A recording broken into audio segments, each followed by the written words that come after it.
Another Blitz film review. He has that ability to, trust me, he definitely does. Just his ability to catch balls outside of his frame, his leaping ability, his ability to hang in the air, his yak ability, it's all there. Lowers his helmet, low man wins, bang, rocks a guy. Hall running free, Brees Hall inside the 10, he's gonna score! The corners. All right. Oh, I had to stream up twice. And welcome to another edition of Blitz. Didn't upload the audio last week. I'll do that this week. I apologize that I forgot playing it twice.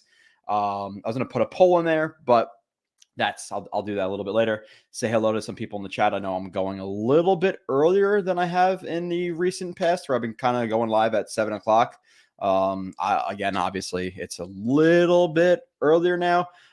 Just because Devils are playing at 7, Nets are playing at 7, and I could do the show at 5 o'clock. So why not do the show at 5 o'clock and watch those games later? So talking to you guys, 16-12 loss, an unfortunate game for the Jets. Still making steady studio improvements. If you hear my dog chewing on his bone in the background, I apologize. Not really, but he's going to be doing that until the wife comes home. But let's say hello to some people. I feel like I got out a lot last week in terms of my thoughts about where the Jets stand from a coaching aspect, from a quarterback aspect, from just an organizational standpoint. I don't think I'm as frustrated this week. I kind of expected it. I think last week was me kind of seeing somewhat of the writing on the wall. And not to say they can't change it, but, the last few weeks have looked like the 2022 Jets against the Chargers, against the Lions, against the Patriots, the Dolphins, the second game. And that's kind of where I felt like it was going in this game, right off the jump. And I think Buffalo Jets fans said it on Twitter. And I said to my wife sitting there right before the game, you have Tony Dungy come out before the game. And he's, hey, Salah said it's a race to 20. It's like, okay, great. So we're going to get really aggressive, I'm sure, in this game.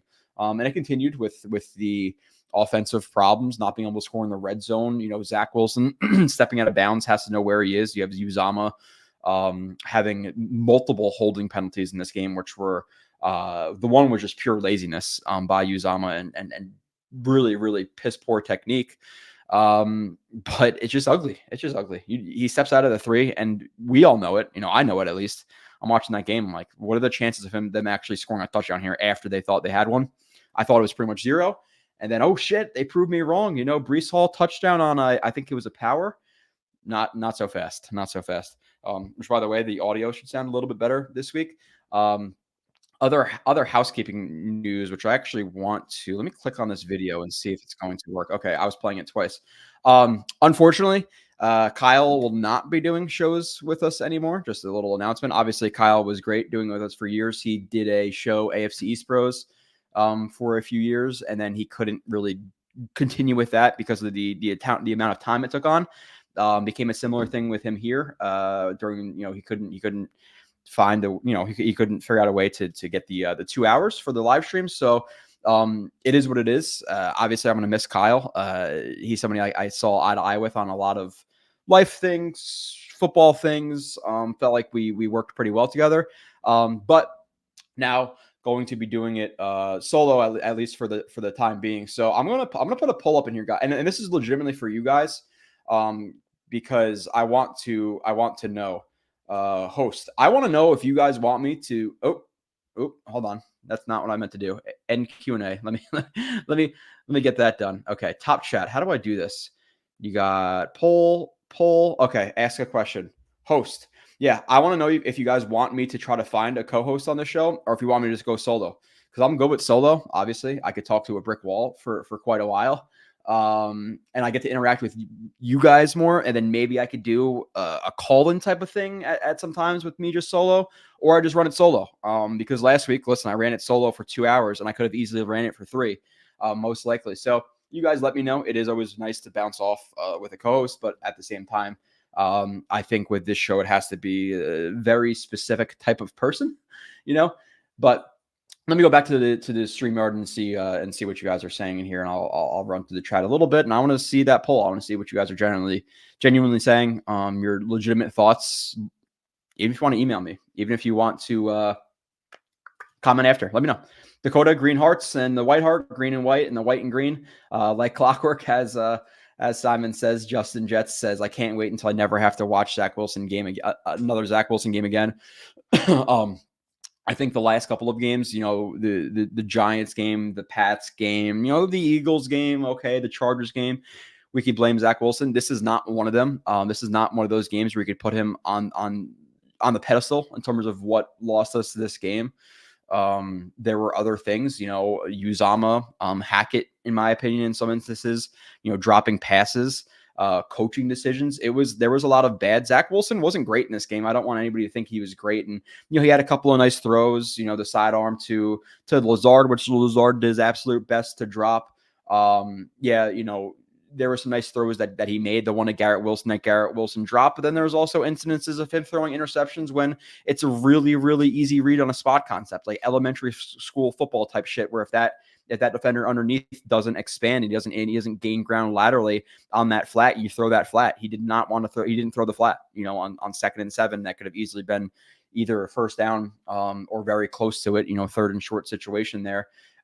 So you have those plays. You have the play where to Lazard earlier on in the game, Lazard doesn't fight for the ball at all because Lazard doesn't fight for balls, but he has Lazard on another similar type of concept where it's like a snag flat, and he's staring at Lazard for too long before pulling the trigger, and allows the defender to close ground. You have a missing Garrett Wilson on the Yankee concept where he scrambles, rolls out left, and then Garrett Wilson's working back to the line of scrimmage and he throws it 10 yards over his head. So there's good, there's bad. But Zach Wilson was not the main problem with this game. The penalties, the coaching were brutal. There was just a lot of bad, and we'll get into it. Obviously, individually, case by case basis. I'll kind of talk to you guys through it. Justin, I think allowing Zach Wilson to continue to tank this team low enough to where we get a top offensive tackle prospect in next year's draft would actually be ideal. Then next year, cut Zach and get a real backup. Yeah, they should have got a real backup from the jump. Now, again, with that being said, and you know what it is, we've talked about it so many times. There's either black or there's white. There's either wrong or there's bad. Like there's no in between. And last game, I don't know that Simeon does anything differently, to be frank. So I don't think the quarterback was the problem with the last game. If Uzama can just not fucking hold the guy and understand blocking concepts, then we have a touchdown and you probably win that game. Garrett Wilson, and I've said it, and I love Garrett Wilson. I do. I think he's a top 10 receiver. I think he has a capability of being a top 5 receiver. He dropped the ball in Dallas. He dropped this ball. He dropped the ball on the slant. So while Garrett Wilson has been great, he's been great. He's not been elite. I think Garrett Wilson is an elite player and can be an elite player. This year so far, he has not been elite. With the 2 drops in this game, the penalty last week, the Dallas play deep down the left sideline. I know that it's a little bit of a hospital ball, and then you didn't want to put his body on the line when you're down like 30-10 or whatever it was. But that's another ball that he could have fought for that he didn't fight for. So there's been some incidences of drops with Garrett Wilson. And some of them were extremely difficult catches. But again, if you want to be top 5, let's talk about him like he's top 5. That's how we should talk about him in terms of like relative to like expectations and all that stuff. So Mess says, I wish that Zach was the only reason for the way the offense is playing. Yeah, man. And like you said, Mess, it's not just one thing. This offense, I don't know if the numbers stand from last week, but going into this game, we were like the worst 3rd down offense in the NFL since 1975. We're talking about Adam Gase outperforming this offense with, again, like David Nelson's, Andre Roberts, Chad whoever the fuck was on the team that Zach Wilson was throwing to, with a much worse receiver core, with a much worse offensive line, with a much worse defense, with a much worse running game. And they still did better. Those teams didn't have Garrett Wilson. They didn't have, Mekhi Becton or Tippmann, who's playing well, or Breece Hall, or they even sniffed Tyler Conklin's ass on those teams. We've never had tight ends on this team. Only plus average guy we've had, which, by the way, this water bottle's leaking, which is unfortunate. So I'm going to clean some stuff as I'm talking. But the only above average tight end they've had since, other than Conklin, has been Dustin Keller my entire life. Other than that, we've had absolute dog shit. So we have some talent now. You're looking at those teams, Tyler Croft,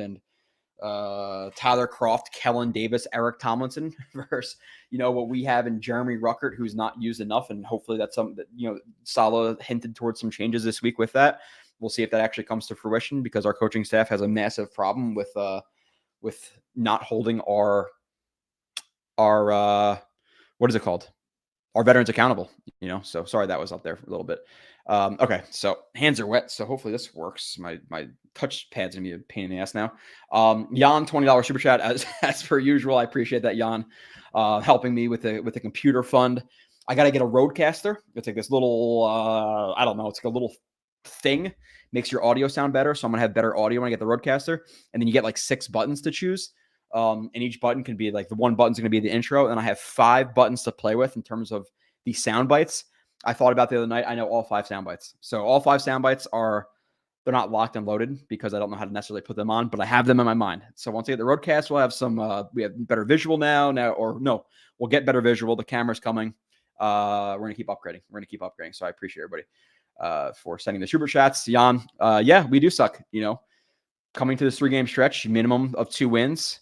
And they got 1. We needed 2, hoping for 3. We got 1. And now we go to Buffalo. Now, can they beat Buffalo? Sure. They could.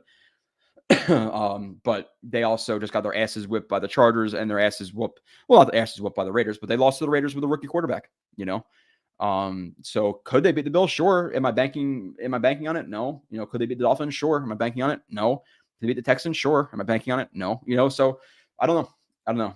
Yeah, we do suck right now. And it's hard to do. And I wonder, I'm sure that if the Jets had Aaron Rodgers this year, and right now we were, I don't know, instead of 4-5, we're 4-5 right now, right? We were 6-3. Is Kyle still doing it? Maybe. It takes a toll on people. It does. I stopped doing it for a little bit during the Gase years. I just couldn't do it anymore. So I'm sure that has something to do with it. But again, obviously kudos. Appreciate Kyle. He's still a friend, and I'll still talk to him outside of this, but unfortunately he's not going to be doing the show. So solo dolo for now. We'll see. Actually, I'm curious to see what the vote is. Co-host, 73% of the people want to co-host. Okay. Interesting. Yeah. I'll figure out who it's going to be. It's not going to be anybody. That's for sure. And even if people are smart, they need to have a certain, I don't know. I need to be able to shit on them a little bit without them getting offended. People get offended nowadays. So, man, if they take away Conklin reps to Ruckert instead of taking Uzama reps away, my brain's going to break. Yeah, Verge Tibbs, let's not even get there. Let's not even act like that's going to happen first, because if that were to happen, then you have legitimate concerns. And then there already are some reasons to be concerned. The fact that they're leaving in Uzama as long as they have, the fact that Max Mitchell has never played guard, at least at a high level, to my understanding, and you move him to play guard when you have Billy Turner, who's played guards for multiple starts in his career, if not seasons worth of starts in his career. So you have that, you have the Uzama thing, you have the Cook sign. There's a ton of personnel questions I have with this team. And this would only lead me to have more. If I don't think they're this stupid though, Verge. If they are, be concerned. Be very concerned. Joey says, I made the drive from Arizona to Vegas Sunday morning for the game. That was quite the drive back Sunday night. Yeah, I've had some shitty drive backs. And that's about a 4-hour drive, Joey, if I'm not mistaken, 4 or 5 hours, because I've done it. Just vice versa. I went from Vegas to Arizona to watch the Jets get their dick kicked in on, was that Monday Night Football against the Chargers? We lost like 27-6 or some shit like that. Fitzpatrick threw a bunch of picks. Geno came in. He sucked too. That was a bad one. The Bills game 2015, that was a rough drive home. I've had a few rough drives home. So, yeah, it's not fun. It's not fun. Oh man, gonna miss Kyle. Yeah, me too. I'll miss Kyle for sure. Zach said that he was going to step out, but then he saw they gave him a lane and he tried to get in, but the momentum was already taking him out. Is that what he said? Yeah. And if that's true, okay. You still want to obviously be aware of it and be able to be enough of an athlete where you can adjust mid-step. Easier said than done. Still, we stepped out at the 3, or the 4-yard line. Now, again, do I watch all that stuff? I don't. I post losses, I find it very hard to absorb any content, any interviews. I can't do it. So I don't know what's been going on since the game, really. I don't know. Kyle was fun. Either is good from my point of view. Yeah. They throw into the end zone two times in the last month, down 27-6 with 1 minute left. You have to try to actually score. Yeah, and the problem is, and I think Nania highlighted this pretty well on Twitter. I don't know if you wrote an article, if you just highlighted, but it feels like it, and it's legit. It feels like the Jets play to get to third down. They'll get a couple of yards on first down. It'll be 2nd and 5, 2nd and 3. You know what the next play is going to be for the most part. It's another 2-yard run, and then it's 3rd and 2, 3rd and 1. Like the Jets are very, very happy to just get 3rd and short. They do not want to get first downs on first down. They do not want to get first downs on second down. Now, with all that being said, are there obviously some situations where they are passing the ball on second down? Sure. But should it be more often? Should there be more movement? Should there be more shots deep on those passes? Yeah, in my opinion. Do I think that Hackett lacks creativity? Yeah. Are there plenty of times where they're just straight 4 verticals and a check down underneath? Yeah. Which is just there's no crease concepts, mills concepts, daggers. There's no scissors. There's no divide. There's nothing with them intertwining their routes. It's just, hey, everybody run straight and let's see what happens. Which is kind of, obviously poor. But then you get moments where Hackett does draw up a good play. And, the screen, the semi-screen to Conklin on 3rd and 21 that picked us up 17 yards, which, yeah, you didn't pick up the first down, but you picked up a ton of yards that now you could punt the ball from there. I think they declined anyway, but hold on to Xavier Gibson on a bigger play. You had on a good design. You have Garrett Wilson, who obviously hurt his hand a drive or two before. Now, should the Jets come up to Garrett Wilson and say, hey, dude, you just hurt your hand. We're running a trick play with you. Are you okay to throw the ball? If that was not the case, then it's malpractice, right? Like you'd assume they see their star player on offense down or one of their 2 star players on offense down. You ask him if he's okay. If they didn't, they ignored him and then he did it. Obviously terrible. Now, if they went up to him, he says, no, I'm good, coach. Okay. That's something that I don't necessarily have knowledge of. Now, maybe you guys do. Maybe they said it in the post-game press conference, but obviously throwing a pass with a guy with an injured hand is not a good idea, but it's a good design because you throw it to your best player. All the attention is now drawn to your best player. And then you throw the pass and Lazard is wide open for a walk-in touchdown, but Garrett Wilson misses him by 10 yards outside. So it's everybody shooting themselves in the foot. You have a situation where Zach scrambles, he gets to the 3-yard line, you run it behind, you run the ball at Brees, touchdown, holding. Is that now? Could you maybe question why Uzama and Ruckert were responsible, at least initially, for Max Crosby on the front side of a run? Yeah. Okay, that's a question about schematics, but can you blame him? Can you blame Hackett for Uzama basically bear hugging Crosby? It's kind of hard to. Now, again, should he be there? No. Do I think that should be Conklin and Ruckert on the front side of that? Sure, I do. Because Uzama he's just a terrible player. And it's funny too that he goes around liking stuff on Twitter about how bad he is, because I'm sure that comes from a place of oh, I'm confident, or maybe that's a thing to try to motivate him. But 1, it doesn't work, and 2, if you are confident about yourself, again, you're in the NFL, great, but he's a pretty shitty tight end in the NFL, at least relative to what he's making. The money he's making is absurd. So good with you, Solo. Kyle was good, but just never knew what Kyle was always staring at. I don't know, me. I don't. There's a thing actually, and I don't know if it makes a difference for you guys. Maybe I will do it, but apparently, I don't look into the camera a lot like this because I'm looking at my screen, which is below my camera. But there's something I can put on a camera to make me look in the screen more at you guys. That's apparently something that people do. I had no idea about. Might get that. I don't know. I'm making a bunch of upgrades. Next is the camera TV right here on the wall, so I can watch games and stuff, and then the roadcaster, so I can do some sound bites. Need some sound bites. I'll be at this game, corner of the end zone. I'll try to bring some red zone luck in Buffalo. Yeah, hey, listen, if they beat Buffalo, Buffalo is what, 5-5. If you beat them, obviously you're second in the division. And if Miami loses this week, you play Black Friday for first place. I'm not getting there. The Jets don't, in my mind, they don't deserve to be there yet. They're a couple of shitty coaching mistakes away in the Eagles and the Giants game from right now being 2-7. Realistically, right? And I don't want to be that guy because the what if game, but the Giants make those 2 field goals or Saquon Barkley doesn't basically kneel the ball for them. They don't pick up the first down. We lose that game. Or if Kayvon Thibodeau does jump off sides, that should have been a loss.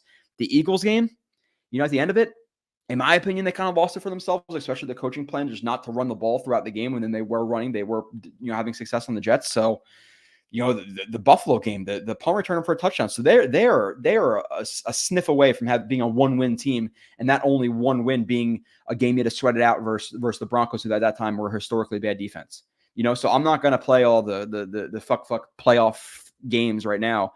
Go out and win, and then we'll talk. I'm not doing that stuff right now. They don't deserve it. It's just as soon as I sit down for that game, 3-0, 6-0. Was it 9-0 at some point? But they're kicking all these field goals. And what's going to happen. The Raiders are going to score a touchdown eventually. And if a couple field goals, can the Jets score a touchdown? Even versus a shitty Raiders team? Apparently not. So starting to think the offense would be struggling with Rodgers too. I don't think struggling. I think right now we're probably the 31st, 32nd ranked offense in the NFL. Do I think it would be a top 10 offense? No. But do I think it would be an okay offense? Do I think it would be a mid-tier offense? I do. There's plenty of examples. Just that spot concept. I'm sure you guys saw Orlovsky break it down. If you didn't see Orlovsky break it down, I break it down on the show I just did. It's a very elementary concept. The spot concept is not much. It's not like next level thinking in the NFL. Zach Wilson couldn't read that. There were some slant flat concepts that he couldn't read. There was a throw where he missed Lazard, where Lazard streaking up the sideline. But even before he did that, he had Garrett Wilson wide open for a first down. And I know there's people on Twitter trying to say that he's not a part of the read. I think that's complete bullshit. I think people just like to assume, because why would your best player not be a part of a read on a drive concept? It doesn't make sense how the underneath would not be part of the read, because then why even have him as a part of that route? It just doesn't make sense.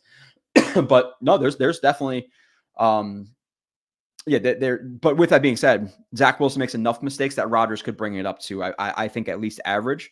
And then with that, the offensive line undoubtedly looks better with a better quarterback. Get better quarterback, calls the protections, gets them set right. Well, motion guys, from 2-jet to 3-jet, or hey, I want you over here on Max Crosby. Now you're lining up my right side inside my left side because Rodgers audibled it. A quarterback can definitely help an offensive line. Now, with that being said, will there still be some struggles? Can Rodgers could he hold people accountable for their penalties, and that would somehow fix that? I don't know. But I think he would be at least about average. Somebody closed the door outside my house, so I don't know if it's my wife or if it's someone about to rob me, but we'll see. If you see somebody run behind me, then let me know in the chat. I'm just gonna be an hour behind the chat, so I'll get fucked up before.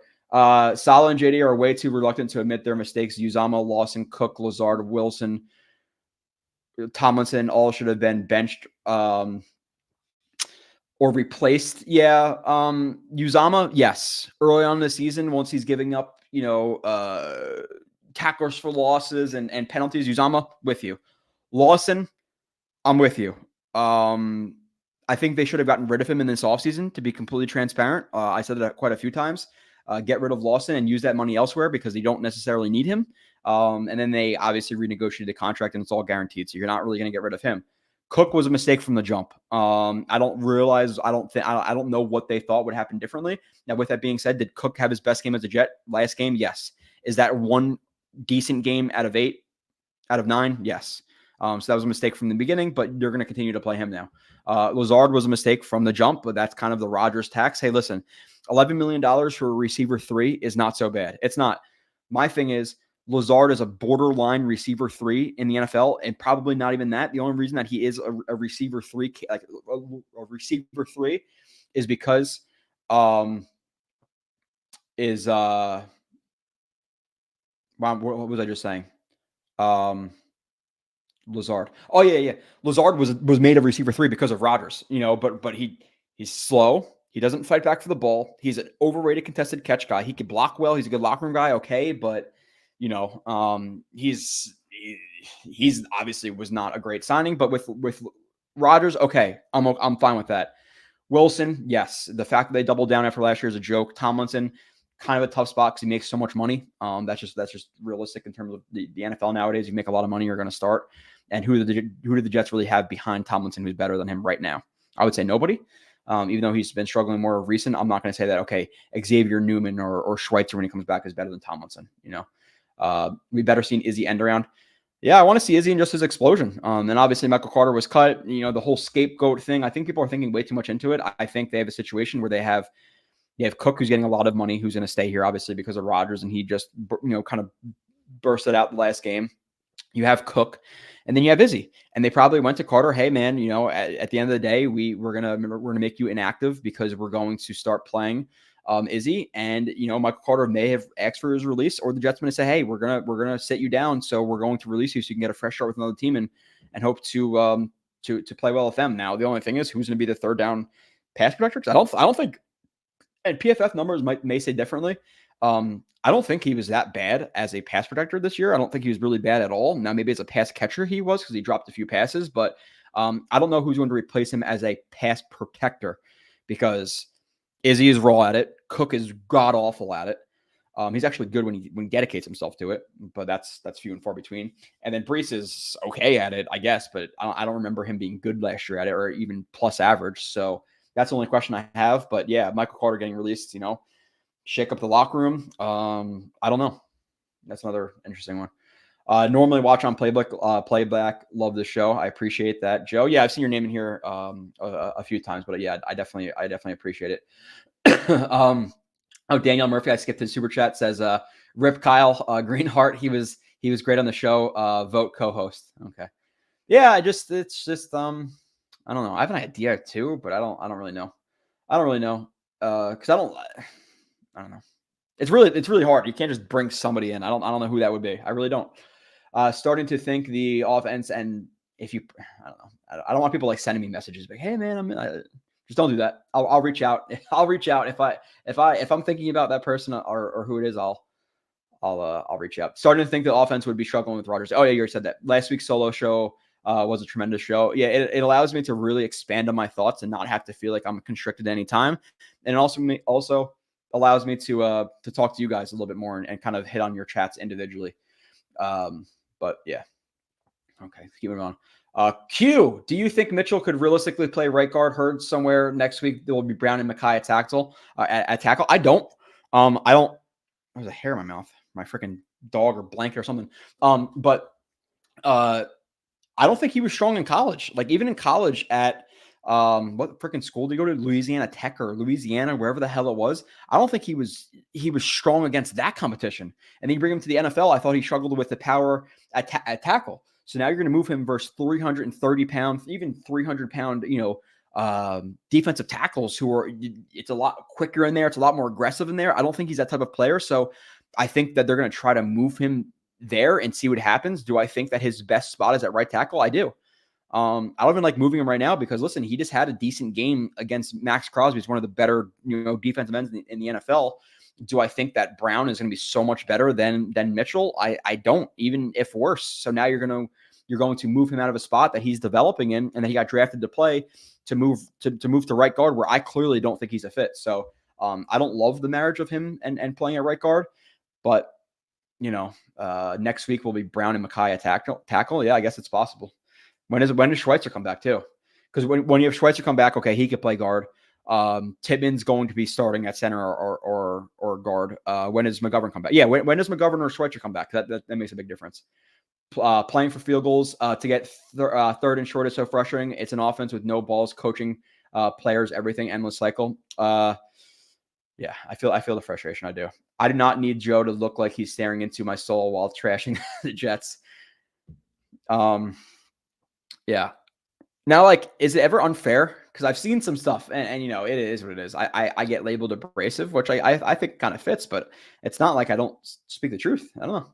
Great show either way, Richard Sama. I appreciate that. Your next upgrade needs to be able to draw on the screen. Yes, Nicholas. I'm still trying to figure it out. Somebody reach out about the sign. I'm going to get the sign behind me. Camera upgrade because I realize how shitty my quality is after looking at other people on stream. But yeah, I'm getting the camera and the TV, the Roadcaster, and then I need to figure out how to draw on the screen because I very, very much so want to be able to draw little lines and all that shit. So Richard Sama, biggest problem is Douglas, one wide receiver, one running back, one O-line who was always hurt, and Zach, who we should have taken Penny Sewell instead and kept Darnold. Yeah, I'm not going to do the revisionist history stuff, Rich, just because in my personal opinion, would that be the right move would that have been the right move to have made? Yeah, possibly. But with that being said, you had 3 really bad years of Sam Darnold.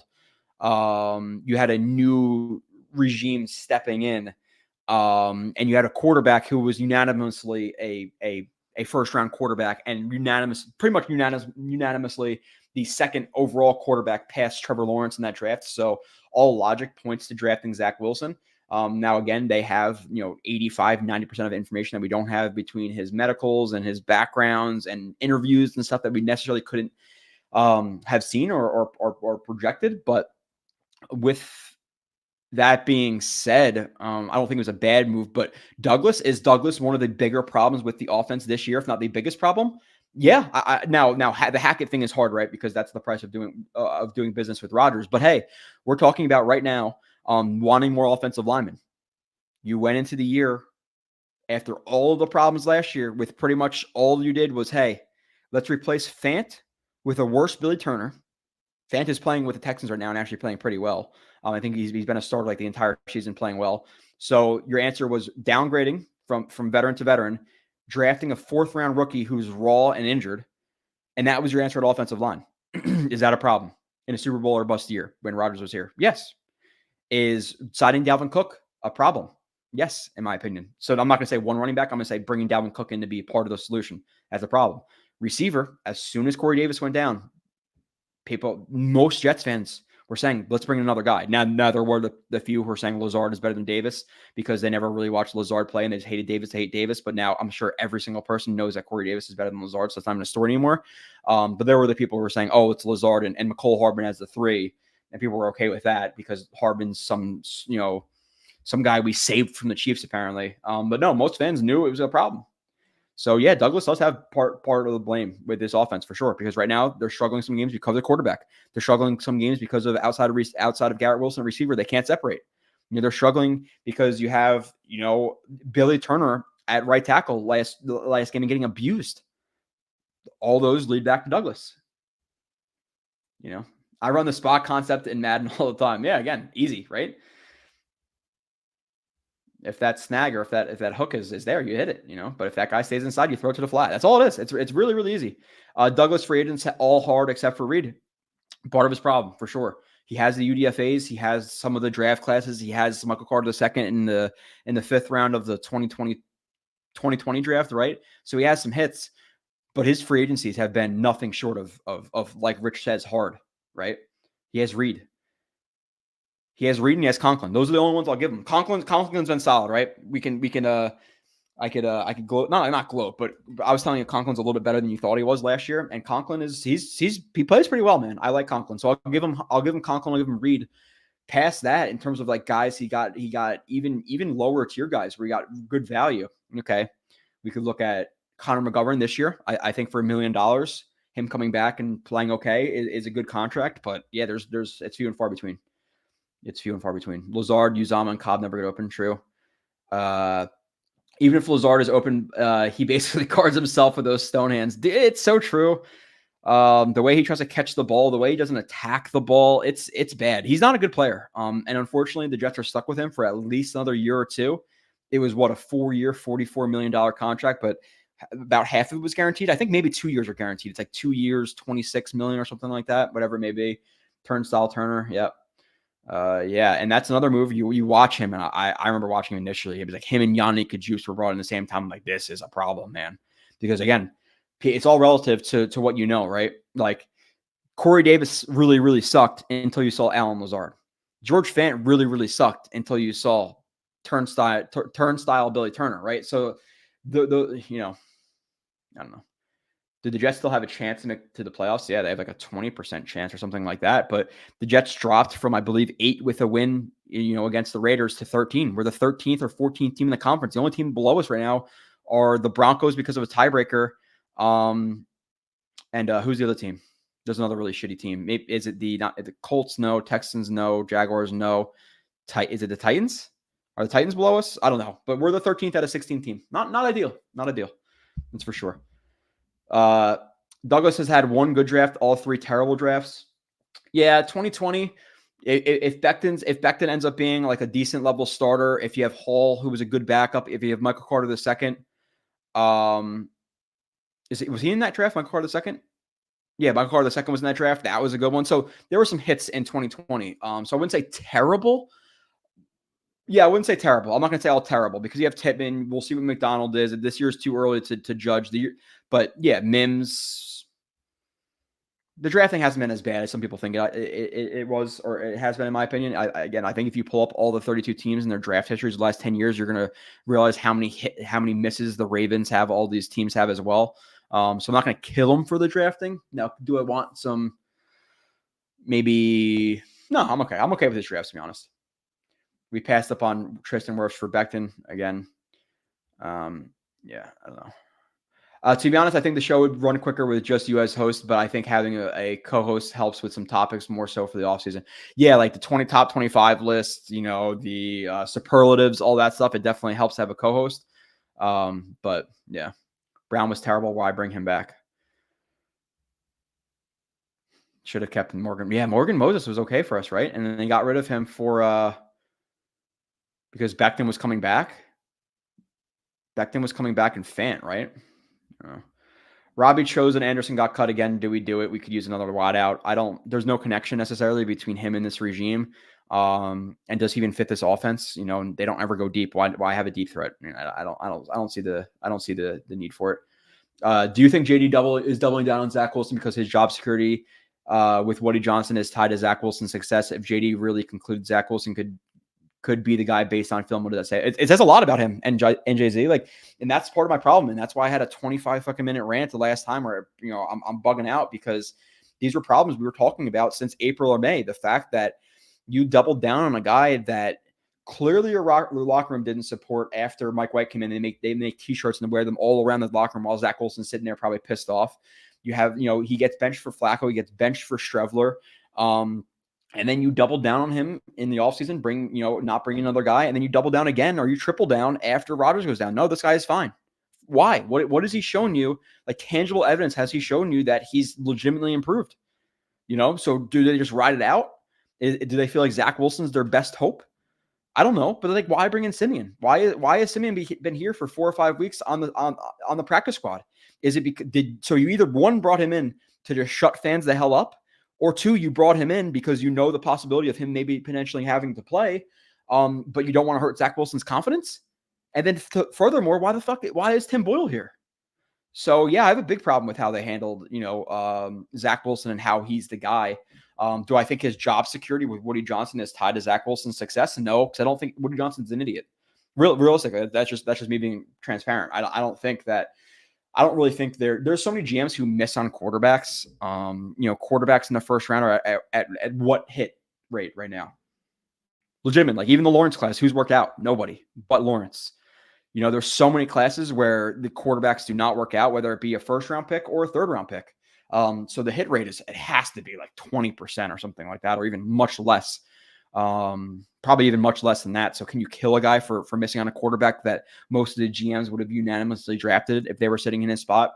No, I can't. Do I strongly criticize his film evaluation after watching last year, or his decision making after watching last year and doubling down, tripling down? Yeah. Again, and I had the same questions about him after watching Whitehead before he played a snap with the Jets. When he signed Tomlinson, a snap even before he played a snap with the Jets. Cook before he played a snap with the Jets. So I don't think he's the best talent evaluator. I think he's a C+, B- GM right now. I do. I think he's overhyped because people, we've seen a lot of shit, but we cannot ignore the backup quarterback position this year, the offensive tackle situation this year. Again, the rookie OC, rookie head coach, rookie quarterback, shitty tight ends thing the first year. So while Douglas is great in some aspects, he's terrible in others. Doubling down on guys, their what's the word I'm looking for? Their dedication to their freaking vets, which is part of solid too. But I don't know, man. Yeah, I have questions about Douglas for sure. Over or under 5.5 snaps for Izzy this game? I'll go. Fuck, I don't know. I'll go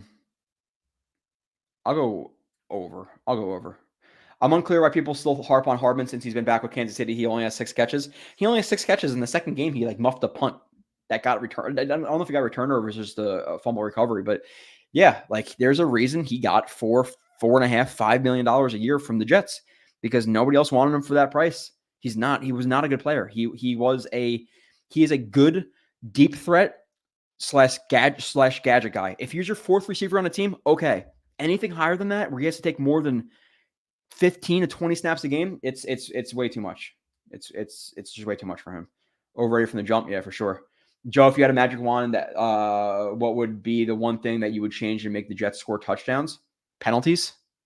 Stop shooting ourselves in the foot. Obviously, if I can, well, fuck that. If it's a wand to give me Patrick Mahomes, or at least give me Rodgers back, that's really what it is. That's probably the biggest part I would say overall.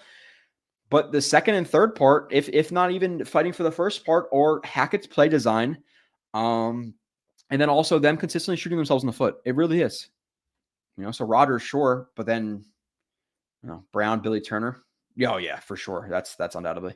From Matthew says Brown Billy is better than Billy Turner.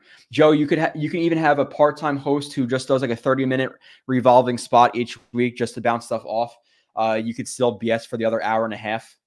Yeah. I don't know. Maybe like a rotating. Maybe I don't know. Yeah, I don't know. It's just odd because it's not like really talk. We do a lot of film stuff on this show, like talking about film and plays we saw and throws. And like some people, I just don't want to bring people on here and they're like, oh, yeah, that play, that was good. It's like, oh, what'd you think about it? Oh, it was good. Did you really watch the play? I don't know. So I got to be pretty careful. And then I have to be able to rib. I don't know. It might just be solo. I might honestly just do it. Long Johnson. He's been watching since 1991. He wants a shout out. His name is Lou Sassel. Long Johnson. All right. Fucking loser. Obviously the Jets are not paying Huff during the season. What's their plan of attack here? I wish they signed him a couple of weeks ago, realistically. And I saw like Matthew Berry or whoever it is from ESPN or PFF or whatever freaking website he's from put like a top 20 free agents list out there for next year, and Huff wasn't on it. I can guarantee you that in NFL teams' eyes, he is a top 20 free agent, if not like a top 10 free agent. So I think he's going to go to the market. He's going to get offered a fuck ton of money from other teams. I think the Jets are going to struggle to match it because he's in New York and he could potentially be gone, and that sucks. Now, if that happens, you tag him, or they probably just tag him. I think Huff is franchise tag this year, but the only problem is what's that money though? Because isn't it? And again, correct me if I'm wrong. It's the top 5 average salaries of defensive end, right? So you take the top 5 and then whatever the average is of those, that's the price you pay. So it's going to be a pretty penny. My thing is though, which is such bullshit. If he goes here, let's say he $20 million a year by the Jets. Okay. Dolphins offer him $20 million a year. How many millions more is he making with Miami than with the Jets over the lifetime of that contract just based on taxes? So it's really hard for Jets to match. I think they should have signed him during the season, during the bye week, and then you have Huff's agents or however that trickles out that they didn't really have any contact with Huff. So what are we doing? I don't know what their plan of attack is a lot of times, Nick. And I was a pretty avid Joe Douglas defender, but I'm starting to see quite a few cracks in the armor. Where again, I think he's solid. I think he's okay, or even good. I don't know. Good. He's okay. He's okay. He's an okay GM, but he's not killing it this year. This year, there was a ton of problems on offense, and they're because of him. I don't think it's fair to say Zach hasn't improved. He's been bad, but that's better than he was. I don't know necessarily who's saying that. He went from being a guy who was not even rosterable to being a guy who I think is like a decent backup quarterback right now. I think he's a decent backup quarterback. I don't think Trevor Siemian comes in and saves the game for you last week. I don't. Why should Zach not play? JD is quadrupling down on Zach. John Lynch is awful because he missed on Trey Lance. He needs to be fired. Yeah, see, like Matthew, and there's more. There's more to it, right? Like there's so many GMs who miss. Like even the Seahawks, right? With what the hell is their GM's name? Whatever their GM's name is. Like they specifically brought in Matt Flynn and gave him all this money, and they draft Russell Wilson, and he hits. Like, are they getting shit on for not obviously for Matt Flynn not working out? Like there's so many guys who don't hit, and Trey Lance is a great example. He barely just played. So yeah. 60-year Jets fan, I truly believe your analysis of players is top-notch. I do not think Douglas is as smart as you analyzing players. If he was, no Lazard. Maybe Lazard because of the price of business. Yeah, but there's some Tomlinson, Cook, Uzama, Whitehead would 1,000% not be on this team. 1,000% not be on this team. How Lawrence workout man has 300 more than Zach, I guess. Are you defending Zach? Yeah, I saw somebody actually bring up a chart of Lawrence versus Mac Jones, and the numbers aren't really even that different. So it's something like Lawrence as some generational prospect has even been generational, So everyone seems to agree from NJZ, seems to agree they'll keep JD and Saleh for one more year with Rodgers. If you were running things, would you make any changes? I assume the team looks roughly the same. No, it's because then at that point, if you're firing JD and Saleh, then what do? You keep Hackett here for just Rodgers, and then the new guys have to come in and say, hey, GM, whoever, and head coach, whatever, you guys are great, but also you are being forced Nathaniel Hackett on you. It's just not going to work. It'll never happen like that. So they'll all stay around until Rodgers is done. When Rodgers is done, they'll be done if it doesn't work out. That's realistically what it is. Now, if Rodgers wasn't going to be here next year and he was retiring, I think this is probably their last year. The way things are going, if Rodgers wasn't their fallback plan for next year, I think they're probably fired after this year. If things continue to go the way they're going, because we are setting offense back. Legitimately, one of the worst offenses of all time. At least third down wise, red zone wise. I don't know about yards wise, a lot of other bullshit. But, Eagle Fang says, sorry I'm late to the party. It's funny, after all the bad L's, the Jets still control their own destiny in the division. It's time to win now. Yeah, you got to win. You got to win or the season's over, right? You're 4-6. At that point, I don't know if the Broncos pass you or whoever passes you, but you're going to be the 14th, 15th, or 16th team in a 16-team conference. It's just not going to happen, right? It's not going to happen. And you have some games that are not necessarily easy. The Browns defense, that's tough. You have to play in New England, which you never. My thing is, okay, and this is how I'm looking at it. The optimistic side of me, the side that wants to be the eternal optimist Jets fan sees 4-5. Okay, Rodgers says he's going to return or seemingly return for the last 3 weeks of the season. It's all about Christmas Eve. Rodgers comes back. We need to go 3-0, right? Fuck it. We go 3-0 with Rodgers. You have the Pats, you have the Browns, and you have the Commanders. So 3-0. So right now, if we're trying to be positive, the Jets are 7-5. You need to win 2 or 3 more games. Can you take one of the next 2? Let's say they take one of the next 2. Okay, that's one win. Can you take at least one of the games against the Texans Falcons? Okay, that's 2 games. Or let's just say 2 out of the next 4. Now we have 7 wins. Nope, sorry. Now we have 6 wins. Rodgers comes back for 3. We're 9-8. Can we make it? Yeah, I guess it's possible. But again, we're jumping through some hoops here. Let's see if they can beat the Bills and the Dolphins first. Let's just see the Bills. Let's see the Bills because it's their best shot. It's their best shot. In my opinion, they're banking on Zach Wilson upside. Part of the Rodgers sell was mentorship. Jets never legitimately tried to develop Zach Wilson. Surround with rookie coaches, no vets. If Zach Wilson becomes anything, won't be in New York. Yeah, I'm with you. And it is a part of the upside for I get that. But with that being said, MU, I felt the proper thing to do was to give him a full redshirt year. Hey, your first 2 years, man, listen, I'm sorry, they sucked. We got to sit you for the entire year. That's what you do, because you look at Zach Wilson and he comes in week 2, 1, 2, 3, the Chiefs game. Okay, he's definitely a better quarterback. There's no question that Zach Wilson is better in 2023 than he is in 2022. Numbers, all that bullshit, whatever. I really couldn't care any less. The pocket presence, the general accuracy, even though it's fallen off the last couple of weeks, he's better. But I felt like they almost put him in the oven and they took him out too early. So you got fucking, uncooked meat or whatever, uncooked pie. I don't know the analogy I'm trying to pull out here, but I think if they were actually to sit him for an entire year and he's to continue to be able to develop and not have to get into his psyche and thinking New York fans and Joe Namath is calling me shit and all this stuff, if he was given that full year to really reset, I think he'd have a chance to actually be maybe a guy that the Jets can turn to in the future. But I think pulling him out of the oven early did not help him. It definitely stunted the growth. I think he would have been better off sitting, regardless of however one to phrase that, pie in the oven, whatever, meat in the oven.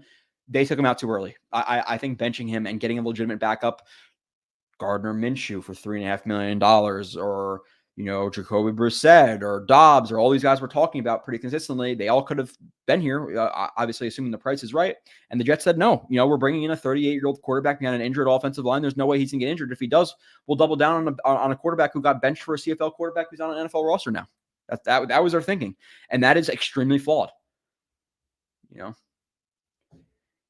Can anyone explain to me why Zach Wilson should go on the bench? I think a lot of people are going to say it's a historically bad offense, and signal caller is the biggest reason for that. So bench him. Now last game, no, not after last game. The Giants game, he was bad. The Pats game, he was bad. The Eagles game, on a couple of plays, he was okay, I guess, against the Eagles game. But he's had some terrible weeks as well. So I have nothing to back this up with, just a feeling, but it seems to this is from Nick Russo. But it seems to me the only one of the first 2 quarterbacks drafted in each class turns out to be a stud. And not even a stud, right? Because you have like the drafts of like Jake Lockers. You have the draft again, no offense to him, rest in peace here, but you have Dwayne Haskins and Daniel Jones. Neither of those guys worked out. You have drafts with like Brady Quinn and again Jake Locker. RG3 was the second guy. He didn't work out. Like there's so many quarterbacks up high who do not work out. So many. EJ Manuel, Geno Smith obviously was the second quarterback draft. He was in the second round. You can go on for days. Deshaun Kaiser, Johnny Manziel. There's so many more quarterbacks who do not work out than work out. So is that a reason to fire a GM? No. But in conjunction with all the other stuff he's been doing this year, if Rodgers was not coming back next year, do you think it's strongly considered? I think so. Jets 6, Buffalo 3. Oh my God. Just the field goals. I just so much rather be a shitty team who's really good offensively. I much rather be, and this is because we're scarred and we've watched really shitty football, specifically offensive shitty football for so long that can you imagine watching a game? It's like we lose 38-35 and we actually score 4 touchdowns. Like it's so we went over the touchdowns last week. They now have 8 and 9 games. Half of those are like one play drives. Again, Garrett Wilson slant, Breece Hall check down, Breece Hall run versus the Broncos, I believe. So they're so far behind in offense. It's just so boring. It is so boring to watch. Josh Allen is throwing a pick in 6 straight games. Odds we make it 7 are good, but we can return it for 6. Yeah, you got to hope so, right? Because that's the only way you think the Jets can win at this point is if they get a lot of defensive turnovers. But the problem with defensive turnovers is teams are typically pressed into them when they have to force the ball in the passing game because the other team scores points. And the Jets don't score points. Why? No. We should have paid Fant over Cobb and Harbin. Yeah, I'm with you. I would like Fant. I was always higher on Fant than Fans, but it is what it is. Can we get a first round comp pick? Has it ever been done before? No. We cannot get a first round. The highest is 3rd, right? Highest comp is 3rd. There you go. Okay. Don't sign players after 1 good year. Yeah. Why is Conklin still on the Jets? Like, Eagle, come on. Like, you have some good takes and you have some brutal ones because Conklin was also trying to catch the ball. Conklin didn't see Garrett Wilson and decide, hey, I see our stud receivers about to catch this ball. I'm going to go deflect it. He was running through a pile, trying to get one hand up there to see if he can get lucky to tip it and bring it in, something. But he didn't specifically go and say, I'm going to deflect that from Garrett Wilson. The dude's been averaging like 5 or 6 catches a game with like 50 or 60 yards. Conklin should not be on the team because he broke up the Hail Mary. Come on, Eagle. I know you're better than that. You got to think logically there. He was also going for the pass. He did not try to break it up. Okay. Let's see. Serviceable is good term for JD. Yeah, serviceable. Okay, right. Huff is giving the Jets a hometown discount. I would say 4 years, $60 million, high guarantees. One, why? Why is he giving the Jets a discount? Is any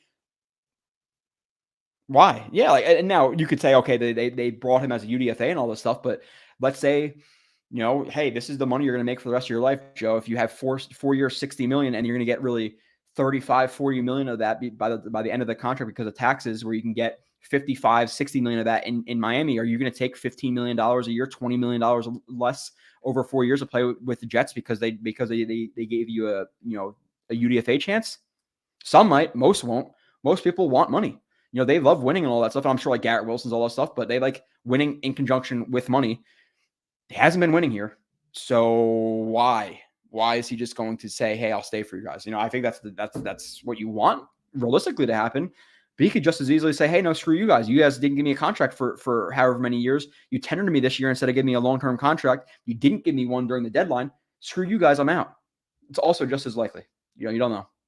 So, yeah, I saw that, Eagle. Non-exclusive tag. Can we put a price on that tag? Lamar would have needed 2 first, but the Ravens set a price. Yeah, I'm not good with all the like non-exclusive tags, the franchise tags, all that stuff. But they did tender him this year, so I don't know if that has anything to do with the exclusive tag and if they can do that or not. Matt, I suck with the contract stuff. Non-exclusive tag. I have to like Google it to see what we're talking about here. Douglas McClure says, look at how many years the Broncos whiffed drafting a QB, and that was with a Hall of Fame QB as GM. And obviously we know, right, that Just because you played doesn't make you smart or know everything about X's and O's. Just because you played does not make you a good GM. Again, we brought up Michael Jordan, last week with his stint or whatever it was with the Bobcats. You have Peyton Manning who recommended Gase. Maybe he just hates the Jets anyway because that's why he did that. But yeah, it doesn't necessarily correlate, quarterback to GM. But with that being said, yes, teams consistently whiff on quarterbacks. So just because Douglas did does not mean that's a fireable offense in by itself. And I'll have people like that, like tailgates will come up and like, oh yeah, Douglas, the Zach Wilson pick, you should get fired for that. It's like most of the GMs in the NFL would be fired then. Most of them. Again, John Lynch. Lynch. Still could have had Josh Dobbs for a bag of chips, yeah. Yeah. 100% agree. Zach Wilson, think they threw him into the Wolves a couple of times. I think we agree Jets did him zero favors since they drafted him. Yeah, now he had better scenarios than Geno Smith, than Sam Darnold, yeah. But again, rookie year, rookie OC, rookie head coach, not a lot of talent on offense. It was not the best situation to look in or walk into. Look at his situation in the Panthers game. He got chased all game, his first game. All of them. So we got the same package for Hardman that the Cards got for Dobbs. Imagine we used that package and had Dobbs right now. And that's the thing, too. It's like frustrating to see the Jets continue to have Simeon on the practice squad while Dobbs comes in with like four minutes of practice and wins a game. Throws 4 touchdowns, whatever it is. Dakota Day. Let's see. Given the Jets' QB prospects are so uncertain to work out generally, the value of those picks is so high. Do you think GMs should be trading back in that position? I think it's really a case-by-case basis, NJZ. I think it's kind of hard to say like a catch-all. You should always trade back and just acquire more picks. I am definitely more of the mindset of guys who build, and they build more around the quarter. Like they build a foundation for the quarterback to walk into that's not absolute balls. If you know what I'm saying, like the teams who take a year or two to really address the roster, and then they trade up and then they draft the quarterback instead of just, hey, our team absolutely sucks ass. Let's draft the quarterback with a shitty team and you ruin the quarterback. I like when teams build a little bit and then bring the guy in. Kind of like the Texans did. Texans built a little bit and they have some talent on the team and they bring in Stroud and he's thriving. I'm not just saying it's because of that reason, but I don't like when teams just throw their quarterback to the Wolves on a shitty team. But yeah, it's kind of a case-by-case basis. Now with the case of Zach Wilson versus Sam Darnold, I was done with Sam Darnold. I wanted Zach Wilson. There's no hiding that. It's all recorded. I like what Zach Wilson was in college, and obviously he hasn't translated, but we see the flashes pretty consistently. The guy has the capability, the physical capability to be a top 10 quarterback. The problem is, again, the 90% of the stuff, how does he evaluate tape? How does he perform under pressure? How does he handle interviews? Can he handle New York? That's all the stuff that we can't necessarily see. We can't get information on. We can't. Yeah, sitting guys is not as bad. I don't think it's a bad idea. Greg Zerline has saved me a couple of times in fantasy games. It's not a bad move, right? Gase's offense with Robbie Anderson and Donald was much better. Robbie, yeah, and worse off receivers. Robbie was the one. We're not even talking about the 2s and 3s with much worse offensive lines. Much worse offensive lines. At least you have some players on this offensive line. We're talking about an offensive line. I don't know. They're 22 in the league right now, 21, 20, something like that, let's say. With Sam Darnold, they were legitimately like 31, 32, 32, 30. It was just always down at the very, very bottom. So DKB Jets says the environment you create around a quarterback or really any other core player is more important than anything else. Yeah, and that's the point too. And I think that's what the Lions were doing a little bit with Goff. Like, hey, bring in Goff. He'll be a guy for a year or two. We'll build up the roster, and then maybe we'll trade if we're in a good spot. I don't think they look at Goff as a savior, but now he's obviously their quarterback. But they did it. The Texans did it. I'm sure there's other examples of other teams doing it that I can think of in terms of like building the infrastructure, already having the infrastructure. You look at what Kenny Pickett walks into the Steelers. That's somewhat of an infrastructure, even though Matt Canada sucks. Lamar Jackson walked into a good infrastructure. I don't think taking a quarterback, drafting into a team who's 3-14 with absolutely no players on it and saying, hey, figure it out. Like Bryce Young, is he in a good situation right now? No. Is it going to hurt him in his overall growth? Most likely. It was. So Zach was the consensus number 2 pick. Any team would have picked him over Fields. Yeah, I think it was like 23 of the 32 GMs. So I'm sure there were some GMs who preferred Fields and Trey, like in their physical. I don't want to say like their higher physical upsides than than Zach, because Zach's physical upside was ridiculous. Like Fields has more running upside, but throwing upside, it was Zach. Zach is, Trey is an athlete in terms of running the ball, but in terms of overall athleticism, I think Zach's a better athlete than Trey Lance, but I don't know. Chances we run the ball to the left. Yeah, I saw that too. The Jets need to hit a home run, and this is from Charles Harrison. The Jets need to hit a home run in the 2024 draft. You are 100% correct. There has been many first-round quarterbacks have been bust. If we can get Huff 4 years, $60 million, we are ahead of the game. I would trade back in 2024 for a draft haul. The priorities have to be at this point: Huff, figure out right tackle, left tackle. That's 3 massive needs. I would get rid of Whitehead and replace him. But even if you're going to keep Whitehead, which I think he's not under contract, so maybe it's honestly Chuck Clark. They signed him. So tackle, replace Whitehead, sign Huff, get a receiver too. I think those are the 5 absolute must for the Jets if they're trying to make next year a Super Bowl year. Because the defense is going to be solid. Okay, there's some tinkering. You got to bring back Jefferson. Maybe you got to add another run stuffer because Woods isn't here. Again, I understand all the tinkering stuff, but the main things they need to address are safety, receiver, tackle, Huff. Right? Is there anything else that could be above those in terms of the top 5? Maybe bring in another quarterback. What are they going to do with Zach? I don't know. I'm almost caught up in the chat, and I'm going to start running through the game just in terms of like the things I saw from each position group and just side notes and stuff. And then if I jump off before 7, I jump off before 7. Actually, I'm curious to see what that vote is at now. 51% is saying co-host, so it's pretty much dead even. Yeah, let me know. I would like to know like the Jans, the Riches, like the guys who really listen every week. Chris, Matt. There's so many people who listen all the time. Those are the people I'm genuinely interested in because I get we'll see. It kind of just hit me a couple of hours ago, so I don't really know what I'm going to do yet. But I'm willing to do solos. I'm willing to do solos during the entire season and most of the offseason. The problem is at certain points with the more talking point type shows like again, the top 25s and stuff, that would be difficult. Yeah. All right.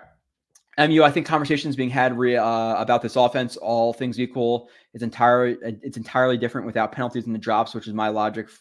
I don't think generic backup X would be better. Yeah, MU, I'm with you. Now, are there games? Do I think generic backup X would have been better in the Pats game and in the Giants game? Yes, I do. Do I think generic backup X would be better than Zach Wilson in this game? No, I do not. I do not. Again, and there were some bad throws. The spot concept was bad. The similar concept where he didn't throw to Lazard early enough was bad. He missed Garrett Wilson over his head. That was bad. There was a time where he threw a hospital ball to Garrett Wilson over the middle on a slant that should have been low and behind him. That was bad. There was a slant flat that he completely missed and then went to the other side. That was bad. Like there was bad in that game. With all that being said, was generic backup quarterback X better than Zach? No, I think he's about to that level right now. In some instances. So they better not let Huff walk thinking McDonald can fill those shoes. I like Will much. Yeah. Rob D. 100%, right? You can't just assume that McDonald, because you drafted him, is going to produce like one of the better pass rushers in the NFL or a top 5 pass rusher, top 10 pass rusher in the NFL. That's what Huff is.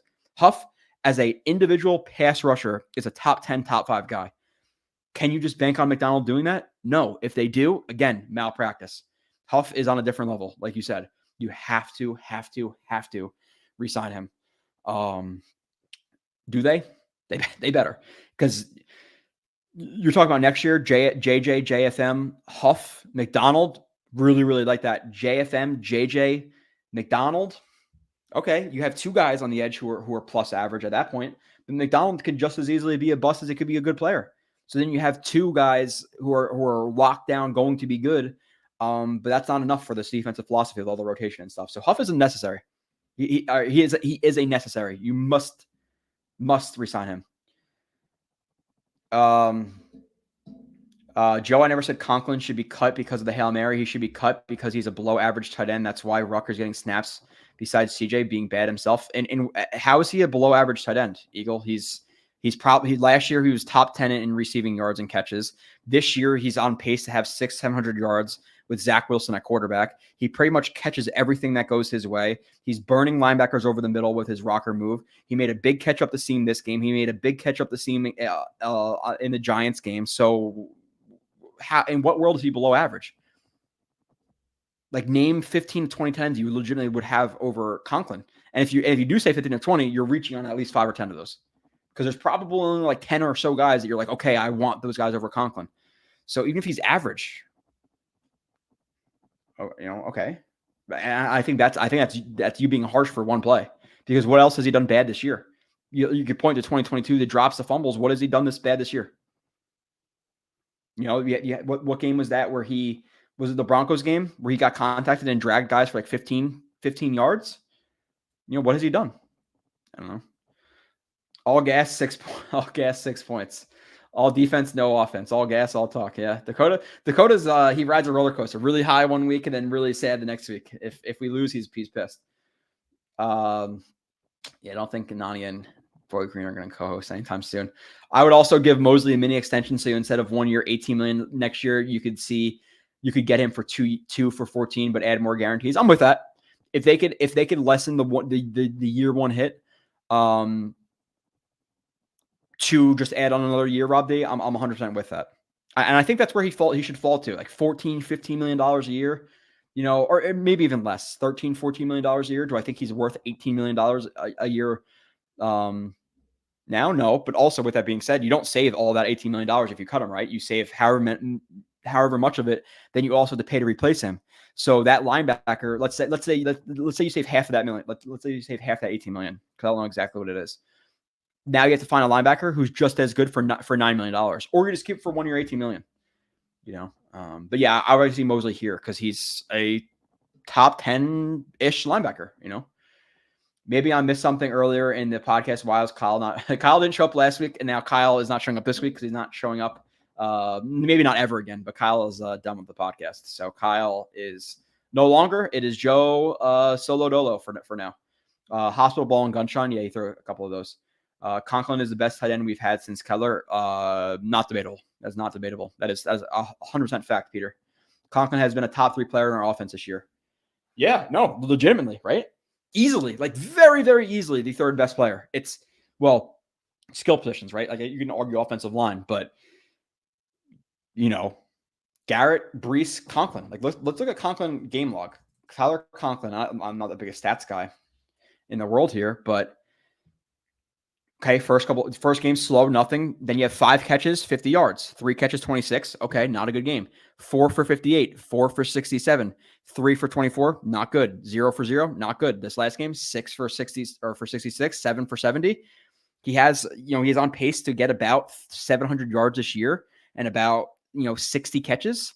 So 60 catches, 700-ish yards is not that bad. Like tight ends, let's say tight ends receiving yards 2023. Let's see the top 10 NFL statistics based on yards. I guess no, is this based on yards? Yards. He's 1, 2, 3, 4, 5, 6, 7, 8, 9, 10, 11, 12, 13, 14, 15. He's 16th. He's 16th in receiving yards, and he's had a bye week. So drops, I don't really see an area for it. But again, I could see average, but below average cut. No, I'm not there. CJ is better than Conklin because he is a great teammate and locker room guy. Jets coaching staff probably. Yeah, seriously, MU like that. And that's a legitimate concern. It is, in my opinion. It is. Not being willing to bench your guys for better guys when you can almost like factually see on film that those guys are better than the guys you're not benching. It just doesn't make sense. I don't know. I really don't know. That really pisses me off how they're all about the rah-rah and guys being accountable and the best player plays. But then when your veteran plays bad, hey, no, it's okay. We'll take it out on the younger guys, the Mims, the Elijah, and they deserved it too. But you know what I'm saying. Joe Solo is the best. Conklin is right. DJ Reed needs stat. Mosley's cut next year. Dead cap is about $10 million. Let's see Mosley's contract. CJ Mosley Contract OTC. I like over the cap the best. Okay, so let's see what we're working with Mosley in 2024.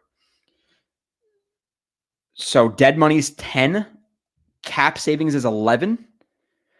So yeah, I don't know. Over half of his, he's owed $21 million.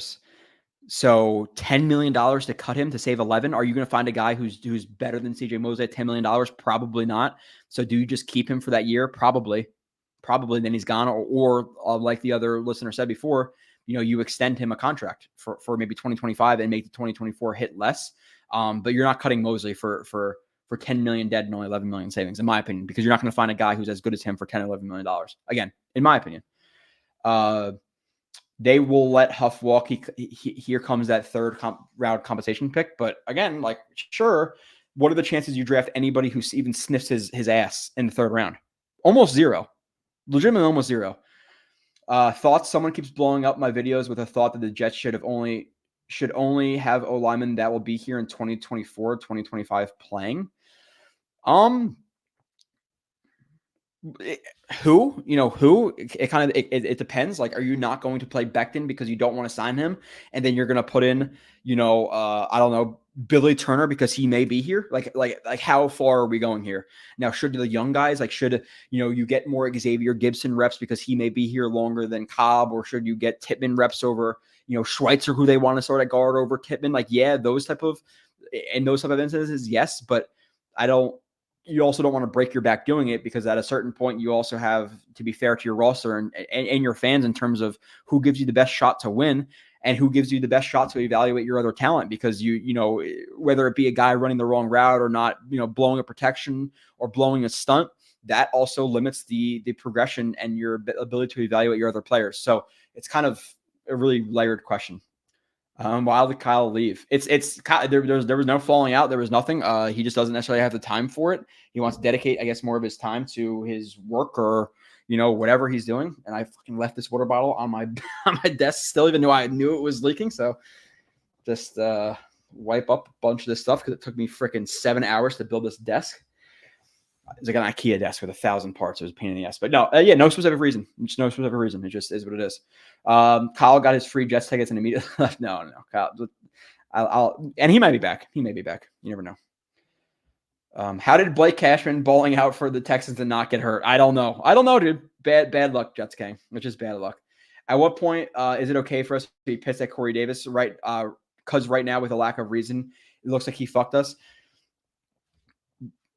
Nick, like, I know you're saying this, but what if again, knock on wood here, what if his wife got cancer? Like, we don't know, right? Like, we don't want to be, I am definitely not like the most sensitive guy. I get labeled with abrasive quite frequently. But with that being said, you never know. It could, his wife could be sick. His daughter could be sick. His wife could be struggling with depression. He wants to help her out. Like, we do not know. So I cannot blame him. I can't blame him. We need a better number 2 wide receiver. Mosley, 3 years, 28, not including guarantees. Mosley's going to get he's not going to sign for that. There's not a chance. Rich says, since Lazard gets no separation and drops so many balls, would you replace him with Malik Taylor or Brownlee? Malik Taylor, yeah, because I've actually seen Malik Taylor get opened a few times deep, or at least threatened deep. Now, Brownlee, no. Let's be realistic here. Brownlee was a guy who, in my opinion, was overhyped because of one catch in camp where he caught it behind his head with one hand. Just being real. I'm just being real, because go watch some of the preseason tape that I did with of him. Brutal. He had a brutal preseason. His route running was terrible. The way he catches balls was terrible. I'm talking about like getting destroyed at the break point and then coming to catch the ball and doing the whole Alan Lazard thing. This thing or this thing instead of this thing, so I'm not, there are some people who are like foaming at the mouth for Brownlee. I don't know why. Again, I think if you really press people to tell you why, it's because of one camp catch. It wasn't preseason. I'm sorry. So I don't know. Garrett Wilson, Hall, Conklin are top 5 combo in football. Ooh, Joe, that's a tough one. Garrett Wilson's top 10. right? Top 10, 15 lowest. Hall is top 5 to 10. Conklin is 10 to 15, let's say. Last year finished like 8th or 9th or whatever it is. Now, trio, I'm assuming you're talking about like skill positions. Could we look at, there's plenty of teams. We have like DeAndre Swift, Brown, and Devontae Smith. We have Higgins, Mixon, and Chase. There's some I can think of. Kittle, McCaffrey, Debo. There's some out there, but the Jets probably pretty close, top 5. I really like to think about it. Why don't we use Brees on third downs? He's a threat when he's catching passes. I don't know. I don't know, Johnny. And another problem is, and this is something that's overstated. Sorry if you said it before, but a lot of people just say, "Oh, the pony package. Oh, the pony package just hits 2 running backs in the game." Why? Why is that so? Why is that so? Why do people want that so much? What does it actually do? Can Cook lead block? Can he catch passes? Can he pass block? So what's the point of having him back there? Like, it's just, I think that's something that people say they want to see a lot more.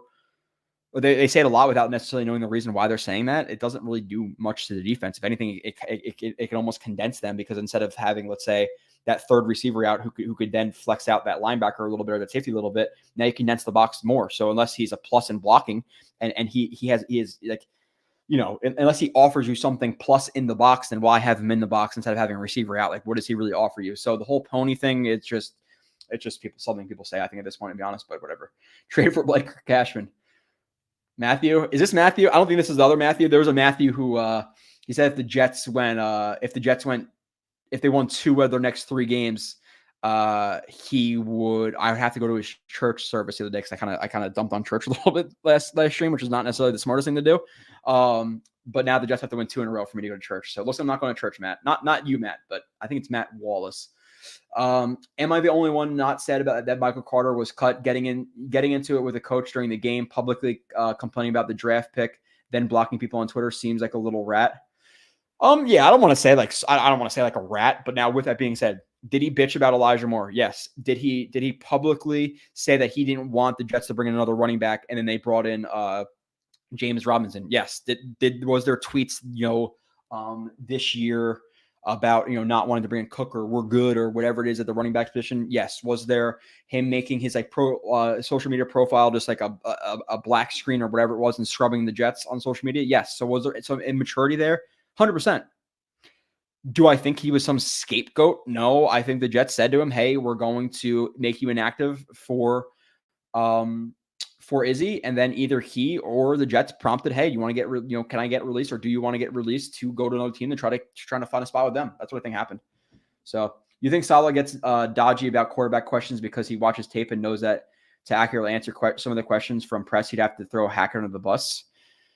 That's part of the I guess that could be part of the problem, but at a certain point, like you see defenders after this game, and I saw it on Twitter, like Saleh saying, or Sauce Gardner saying, like, "Hey, the defense thinks they have to be perfect and not allow a touchdown to win games."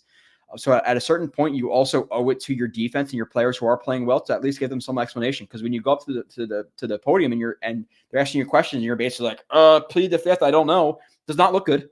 It does not look good.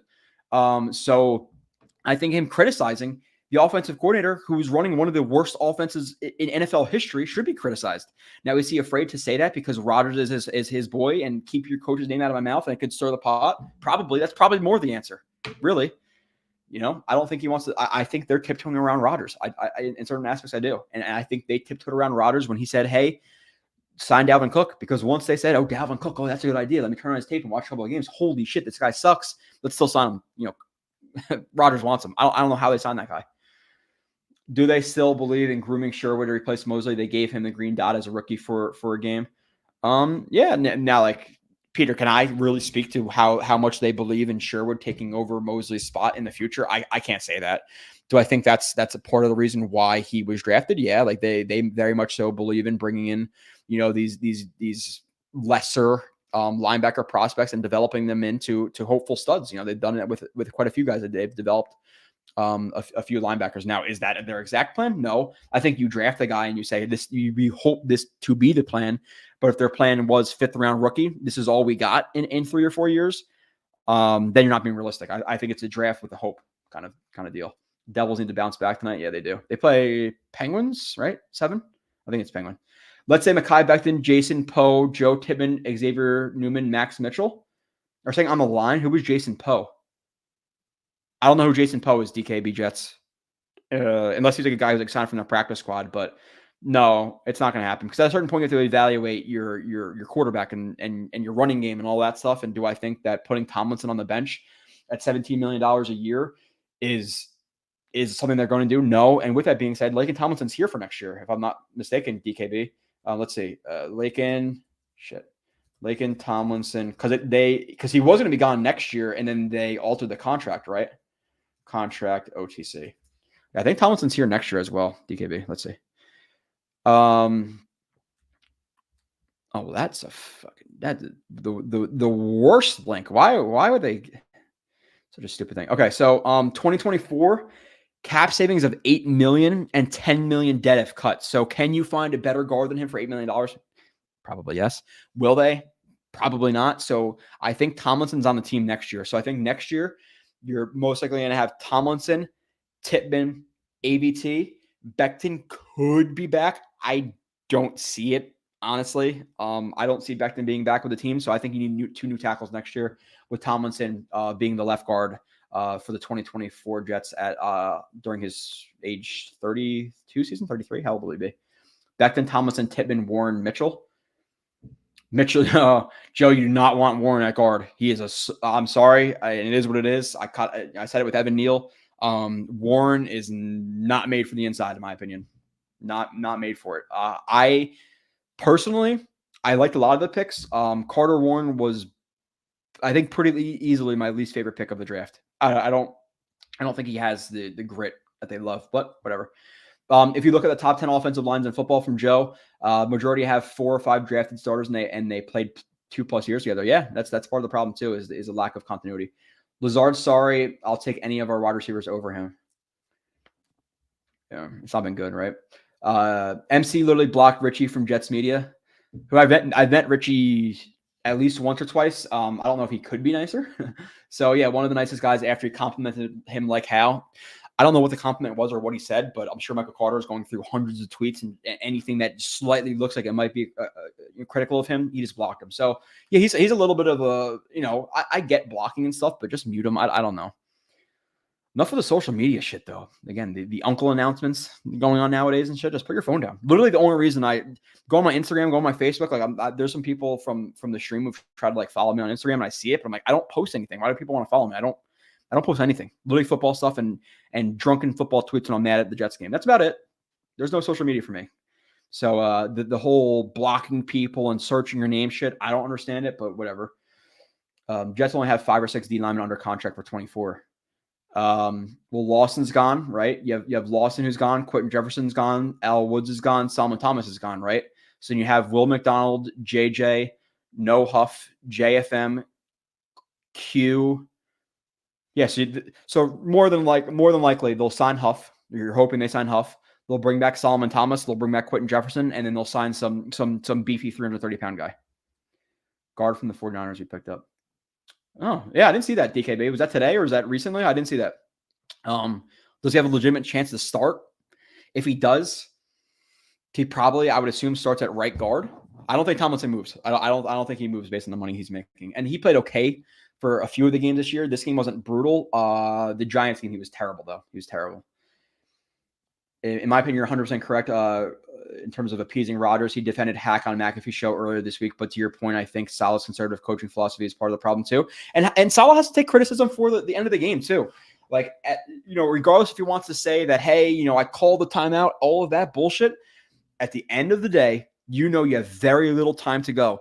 You should know whether after this play you want to call a timeout or not. So if it's a catch, it's a timeout, or if it's a catch, it's not a timeout, we spike it. You have to know that pre-snap. So pre-snap, you're going to call a timeout if the ball is completed. So you have to tell the ref pre-snap, I'm going to call a timeout if this ball is completed. And then after you tell him that, you're basically a magnet to him and you're following the ref. Now you want to watch your game and stuff, but be right by the ref. So there is no 2 or 3 yards. There is no, oh, he didn't hear me. Oh, I had to yell to him, all this bullshit. You call a timeout. You tell him prior to, you scream it in his ear the second he goes down. So I'm sitting there. It's like 20 seconds, 19 seconds, 17, 16, 15. Like, okay, they're going to spike the ball. This is what I thought. I thought they're going to spike the ball. They were going to try to get another play to get closer to the end zone.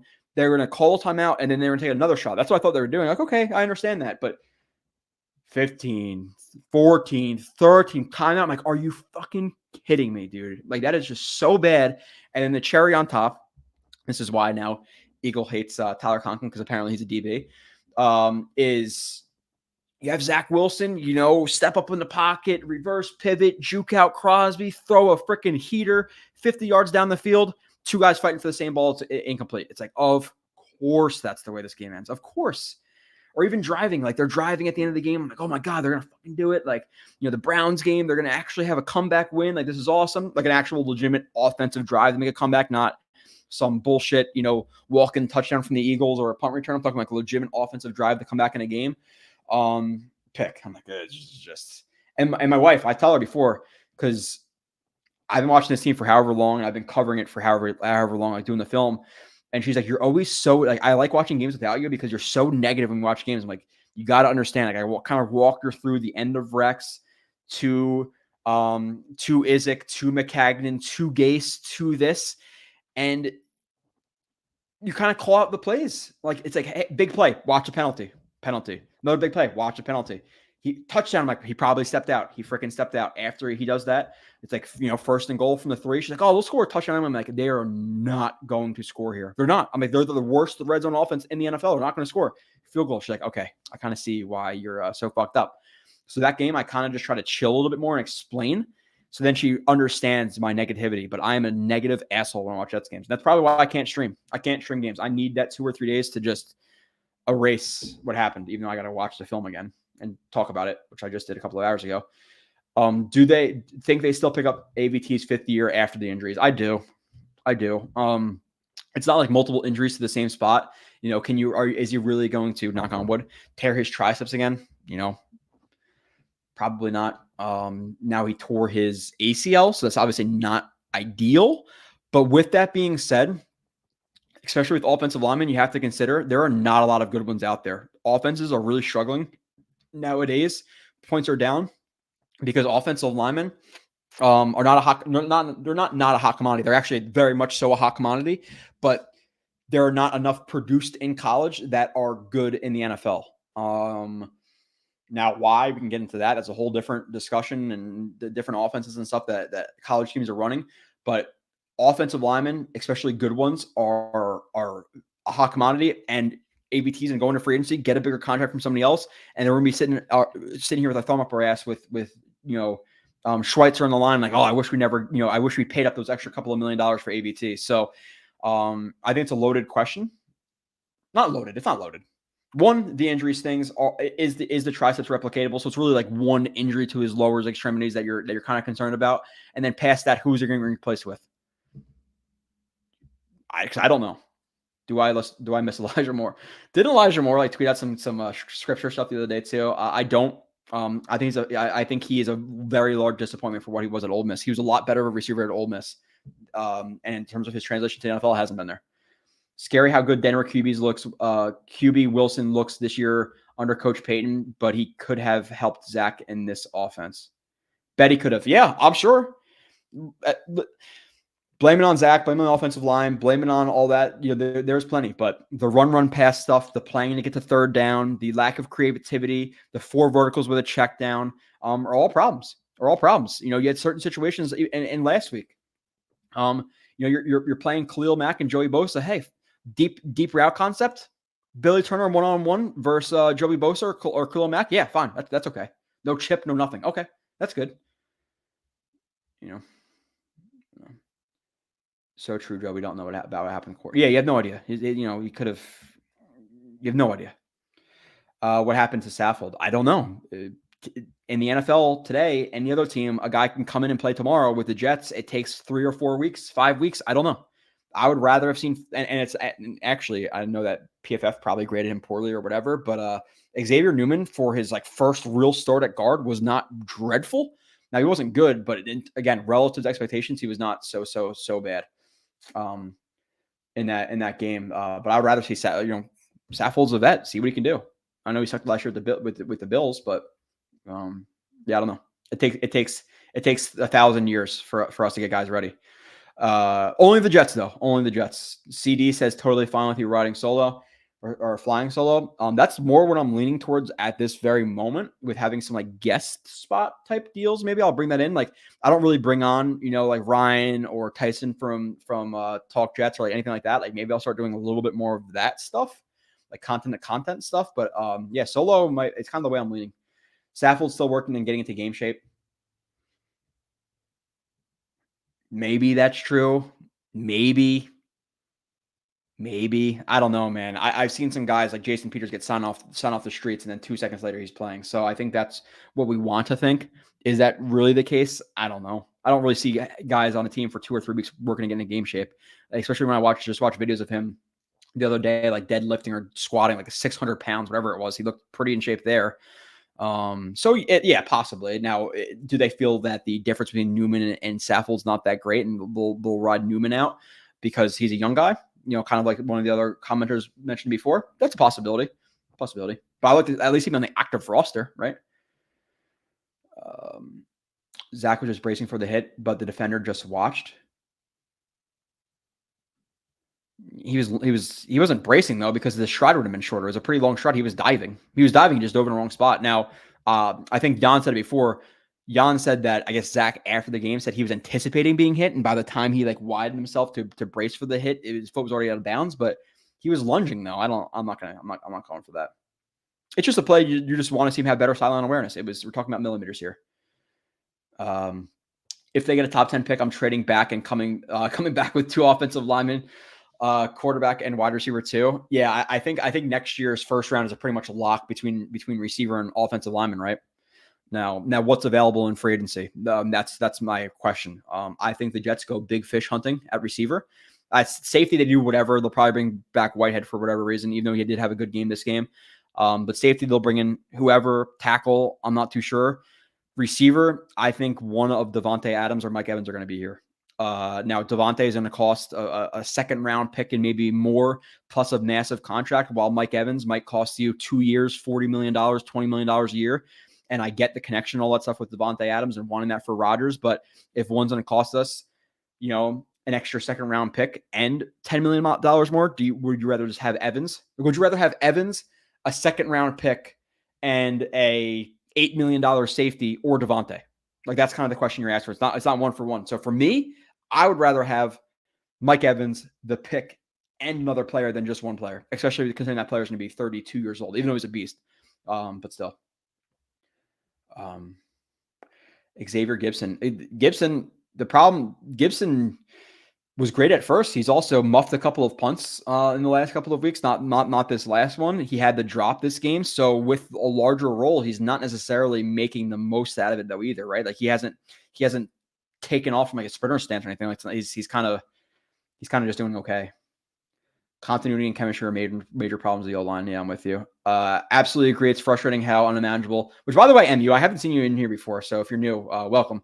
Always run on first down, little play action, just get to the red zone or just get the third down. Just get the third down and hope our worst third down offense in the NFL can get there. And Nania brought this up too on an article. I think it was 10-yard run, 9-yard run by Cook. So run on a team that already runs the ball a lot. Now it's 2nd and 1 with the Raiders absolutely stacking the box and betting on running. You just ran it. You just ran it again. You're probably going to, guess what? Run it again. The Raiders went balls to the wall, guessing run, stuffed. 3rd and 1. Guess what we do on 3rd and 1? Run again. But versus the team who's selling out for the run. Like, hey, maybe second and 1 there. You throw a play action rollout, deep shot to Malik Taylor or freaking Garrett Wilson. I don't know. I don't know. That's why passing on Penny Sewell and Tristan Wirfs was so bad. Yeah, but at the same time, Rich, and like again, I'm trying to be not the bearer of bad news, but I'm trying to be realistic here. Let's say they pass on Zach Wilson for Penny Sewell and Zach Wilson works out. What would you be saying right now? That just realistically have to look at it, in my opinion. I think I heard that the Jets said Saffold isn't in football shape yet. Yeah, okay, but I don't trust the Jets with that shit. Do you, MU? I'm sure you don't, because then why isn't Simeon active? Is he getting in football shape? Is he still learning the playbook? I don't trust him about it at all. I don't. Are you out on Mitchell as the future right tackle? I wouldn't say out. And I think people have to realize that your opinion at one time can always change based on new evidence. And I never said that Mitchell was bad last year at right tackle. He has absolutely no chance to be the future right tackle of the Jets. Those words never came out of my mouth. In regards to Mitchell's play last year and how I talked about him, both during the year and after the year, I said he was fine relative to expectations. Your expectations of a third round rookie right tackle are for him to be mostly bad if they play, but at least show some flashes. He played in 2022. He was mostly bad and showed some flashes. This year, he's been a little bit better. This game against Crosby, he was actually pretty solid. So in no way am I out on him as a future right tackle. I think it largely depends on the rest of this year. How does he play? And does he solidify himself as the future right tackle in 2024? Or is it a situation where, hey, he played okay. We're okay with him being maybe a part of the solution, but not the solution. And then you bring in another guy and let them battle it out. That's dependent on him. Russ got more TDs in 9 games than he did with 17 with Hackett. Did Hackett make it all year? I don't think he made it all year, though, did he? I don't think Hackett made it all year, Jets game. I could be wrong. I think he was fired after like 8 or 9 games, wasn't he? I don't know. Saw a stat that the Broncos had one of the worst third down conversion rates since the merger last year, under 30%. Yeah, we had the worst. We're like the worst third down / red zone offense since like 1975. It's bad. And yes, Hackett is 1,000% a majority of the problem. Hackett, the flags, receiver drops, Zach Wilson is another part of it. And again, it doesn't matter if it's from the Lazards, Xavier Gibson getting a hold or a drop, or the Garrett Wilsons. Again, Zach throws a beautiful ball down the left sideline right into his chest. He doesn't catch it. You have the play where it's 2nd and 12, I believe. He's open on a slant, and he catches the ball with poor technique, and he drops it. So, Garrett Wilson is getting great. I think Garrett Wilson could be elite. I think Garrett Wilson could be the best receiver in the NFL. I do. I think there could be a year or two where, okay, he's surpassing, Justin Jefferson's numbers and all this stuff. I legitimately do think he could be that good. Is he right now? No. I think he needs to make big plays and or I think he needs to continue to, or he needs to make big plays more consistently. And I know he's held back by Zach Wilson. I know that. But there's been some drops you don't want to see. If you're a coach or GM, under what conditions would you allow Rodgers to play this season? If the doctors are telling me that he's fine, right? But I think with that being said, I think if Rodgers tells them, hey, I'm good to play, they're going to play him. And I think Saleh kind of alluded to it in the last couple of weeks where he said something to that effect. Like, if he's ready, he's ready. If he's telling us he's ready, then we'll play him. So for them, I think it's if Rodgers tells us he's healthy.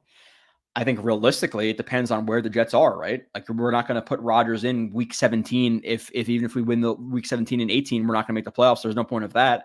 So that's an absolutely non-negotiable. It has to be for a playoff spot. And then past that, it has to be, kind of a discussion between your doctors and Rodgers, So we don't have a second this year, though. Oh, we're talking about for Devontae. It would be, if that's what you're talking about, it can obviously be a 2025 second and maybe like a 4th for a sweetener or whatever. Objectively speaking, this is from Empire Newswatch. This Aaron Rodgers experiment has been a failure. All of it. Rodgers injury, Hack, Lazard, Cop. Yeah. Winters. So far, yes. Now, can you grade it on, like, is him getting injured part of the equation? If him getting injured is part of the equation, then it's absolutely a massive failure. Are we caring so much about Hack, Lazard, Cobb, Cook, Boyle? If right now we were, again, 7-2 or whatever it would be, or 6-3 instead of 4-5, we probably don't care as much. But yeah, obviously, if you're just looking at it, just, I don't know, like not like factually, if you're just looking at it like very like straight up, Rodgers played 4 snaps. That's a failure. Hackett has been one of the worst OCs in the NFL, if not the worst. Failure. Lazard has been terrible. Failure. Cobb, failure. Cook, failure. Boyle, failure. You're right. You're not wrong. You're 1,000% not wrong. Empire's News Watch. And that's pretty much what I ranted about for 30 minutes to start the show last week, which I'm not doing again this week. I'm not in that type of mood. Peter says thought more would have been a Percy Harvin type coming out. Yeah, I really liked more coming out. I'm not gonna backtrack on that. Well, Joe Lad, proper shit show in it. In it. Yeah, it's a shit show. And the problem with this shit show is the years of the past of 19, 20, 2016, 2017, 2013, 2014. All those shit years, we knew they were going to be shit years. It's different going into a year where you expect a Super Bowl and then have it turn out to be a shit year. Now, obviously, Rodgers is a large factor in that. But with that being said, you have probably, again, argue if you want, whatever, you have a top 3 defense in the NFL, if not the number 1 defense in the NFL, with a lot of these guys needing to get paid in the next few years, and you're wasting their window. You're wasting it. Because, hey, Sauce is great. Sauce is going to want to get paid after year 3, potentially. He's going to want to get paid after year 3. Garrett Wilson's going to want to get paid after year 3. Breece Hall's going to want to get paid after year 3. JJ is going to want to get paid after year 3. Some of them 4, whatever. But a lot of these guys that we have on contracts right now that are, balling out, they're going to want more money. DJ Reed, is he going to get signed again for $11, $12 million a year? No, he's going to get signed for a lot more money than that. So it's frustrating because we had legitimate Super Bowl expectations. Plus, right now, a Super Bowl defense that is getting completely wasted. Completely wasted. DKB again. How high are you going in the draft to bring in a QB to develop behind the scenes? I think the shape our roster is in still day 3, probably nothing higher than round 5. I honestly don't think they do it. I think Zach Wilson is most likely back for next year, right? This is his 3rd year. Next year is his 4th. So Zach Wilson's on the team next year. I think it stays the same. I think the Jets realistically just say, okay, fuck it. We're going to triple down and Zach Wilson is our backup again. Do I think that's the right move? No. Do I think they should bring in, again, a Gardner Minshew, whoever it is? Yes. Now, with that being said, at the same time, if you have to bring in a backup quarterback for Rodgers and Zach Wilson's there making however many million he's making as a 3rd string quarterback, then why even have him? Like, that's part of the equation as well. But I don't think they would add Rodgers with a younger quarterback who doesn't really know what he's doing, with another younger quarterback who doesn't really know what he's doing, because if Zach is the backup, then how many reps is this day 3 guy realistically going to get to develop? Like, it almost doesn't make sense, if you feel what I'm saying. Like, you're not going to develop a quarterback properly at QB3. I don't think they do it. Would be kind of hilarious though if Saleh said Simeon still isn't in football shape. I don't know if that's like their stock answer or whatever it is, but yeah, it seems like they always say. Do you like what you've seen from McDonald this year? I haven't seen much of McDonald really. Now in the Giants game, he had a flash or two. He was a part of that forced fumble on was that Tyrod? No, that was on Herbert. That was on Herbert last week. He was a part of the forced fumble on him. So nothing much until last week, and then I liked what I saw last week. But let's not get so far down on McDonald because he doesn't have the largest opportunity to play, obviously, because the D-line room is stacked, and criticize Joe Douglas for that if you want to. Yeah, he could burst out next year. I'm not gonna. Was there a different OC that you wanted them to get? This is something that both I know Scott Mason from Play Like a Jet talk about pretty often. Is I wanted Todd Monken. Like, I really like the idea of Todd Monken on the Jets. I believe he was at Georgia. He was with the Bucks and then Georgia, I think, and then came back to the NFL with the Ravens last year. I've always liked Monken. I liked what I saw from Monken when I looked into him. When we hired Saleh in 2020, I was thinking about Monken. So that was the guy I wanted. Now, other guys, I'm sure there's some other guys' names who might have been floating around who I was looking at, but yeah, I would say Monken. But with Rodgers, he's gonna be Hackett, right? Can you look at the available free agents at the receiver, O-line, and tight end positions? What am I missing? There are professional wide receivers, O-linemen, and tight ends on the open market. Why wouldn't the Jets sign some of these guys like right now?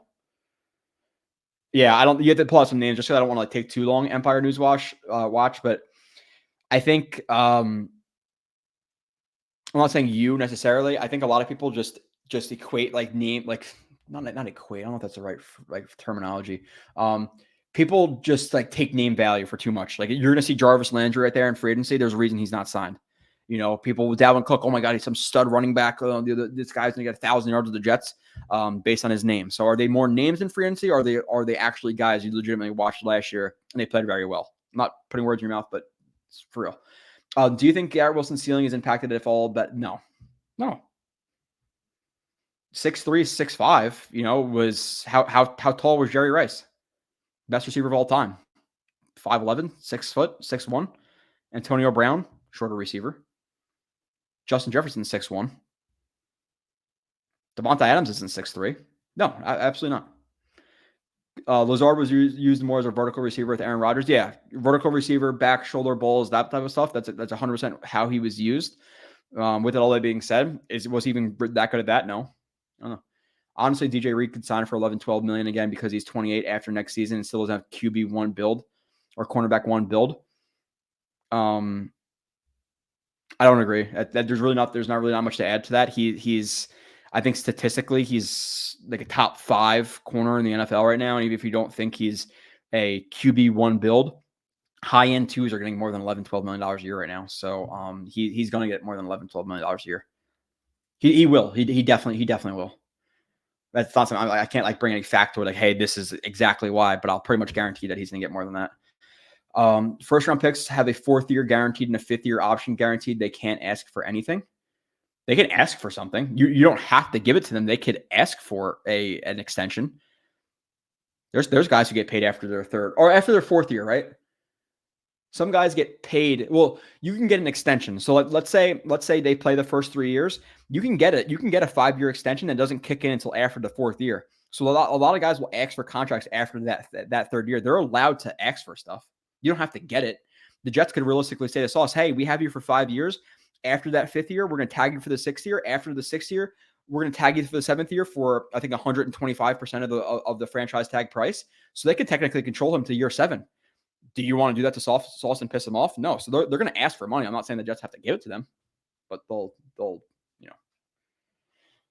ask. Would you re-sign Becton? This is largely contingent upon the price, right, Rich? Like if he's going to say $14 million a year, okay, like I'm willing to listen. That's cool. Now he's taking into account the fact that he's gotten so injured over the last couple of years. That has to be considered. But I don't know how well Becton vibes with Saleh and Douglas just based on their history. I think he's being a good soldier now, but I don't know if he really excuse my French, but I don't think he really fucks with them too much. So I don't think Becton wants to be back here. Now, maybe I could be wrong. I would like to re-sign him considering he's healthy for the rest of the year, just based on purely based on what I said before. There's not a lot of good offensive linemen. So you could say, oh yeah, Becton, we don't want him. Get rid of the scrub. But then you also have to say, okay, get rid of Becton. He's a scrub, and we're replacing him with who? Who? Because there's not a lot of good free agent tackles and stuff who hit the market all the time. So I would say yes, but for a reasonable price. I love Monk. I'm curious what your thoughts about Bieniemy job potentially with Commanders. I was generally high on him during our search. So with me, and I have to look into it more, I'm never, if it's unfair, it's unfair. It is what it is. I'm legitimately always going to be very, very cautious of OCs or DCs who come from their coach's profession. DC who's under a defensive coach, and OC who's under an offensive coach. How much is Bieniemy really doing with Reed there? Now, maybe maybe Reed's giving him some things he can do and whatever, but that's Reed's operation. That's Reed. So I was not very high, just purely based on that reason. Plus, you have Reed again, or not only that you have Reed, who's one of the better, OCs or play callers in the last 20 years in the NFL. You also have a Hall of Fame quarterback already. If he retired today, he's a Hall of Fame quarterback. So great OC, Hall of Fame quarterback. What is the OC doing in that situation? Probably not a ton. So I was not interested in Bieniemy pretty much at all. That because of those reasons, just realistically. CJ and Quincy are 1-2 ranked linebackers in the NFL right now. Talk about wasting time. Yeah, dude. Shadow. You have the top trio of cornerbacks in the NFL, bar none. You have a top, at the minimum, top 3 inside linebacker duo in the NFL. You can argue Warner and Greenlaw. You can argue White and what's his name? Levante David, if you want, but it's Warner and Greenlaw or Quincy and CJ, in my opinion. So you have those guys, and then you have a top 3 defensive line in the NFL, if not the best pass rushing defensive line in the NFL. So you have top 3 or number 1 cornerback trio, number 1 or 2 linebacker duo, and a top 3 defensive line, and we're losing games 16-12. It just it hurts a little bit. I miss Corey Davis. Yep. I'm glad Carter was gone. He was useless. Yeah. Actually, give me 2 seconds real quick.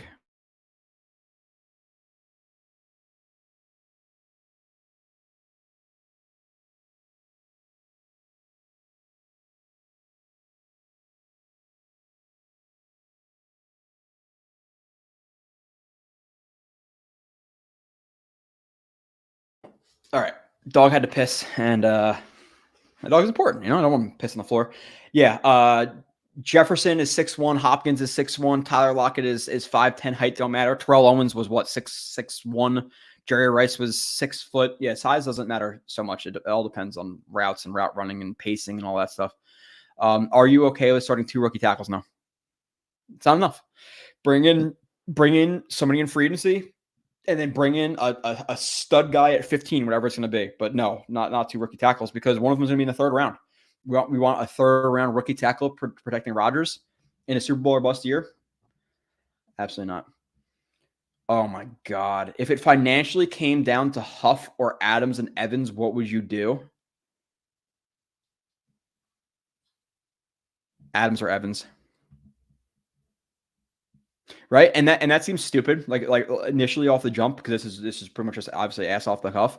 You want Huff because he's going to be the longer term guy for the Jets. But with that being said, I want to maximize my Super Bowl window, and I think Huff on the defense with I think Huff on the defense is less impactful than the multiplying Rodgers' input because of a better receiver, if that makes any sense.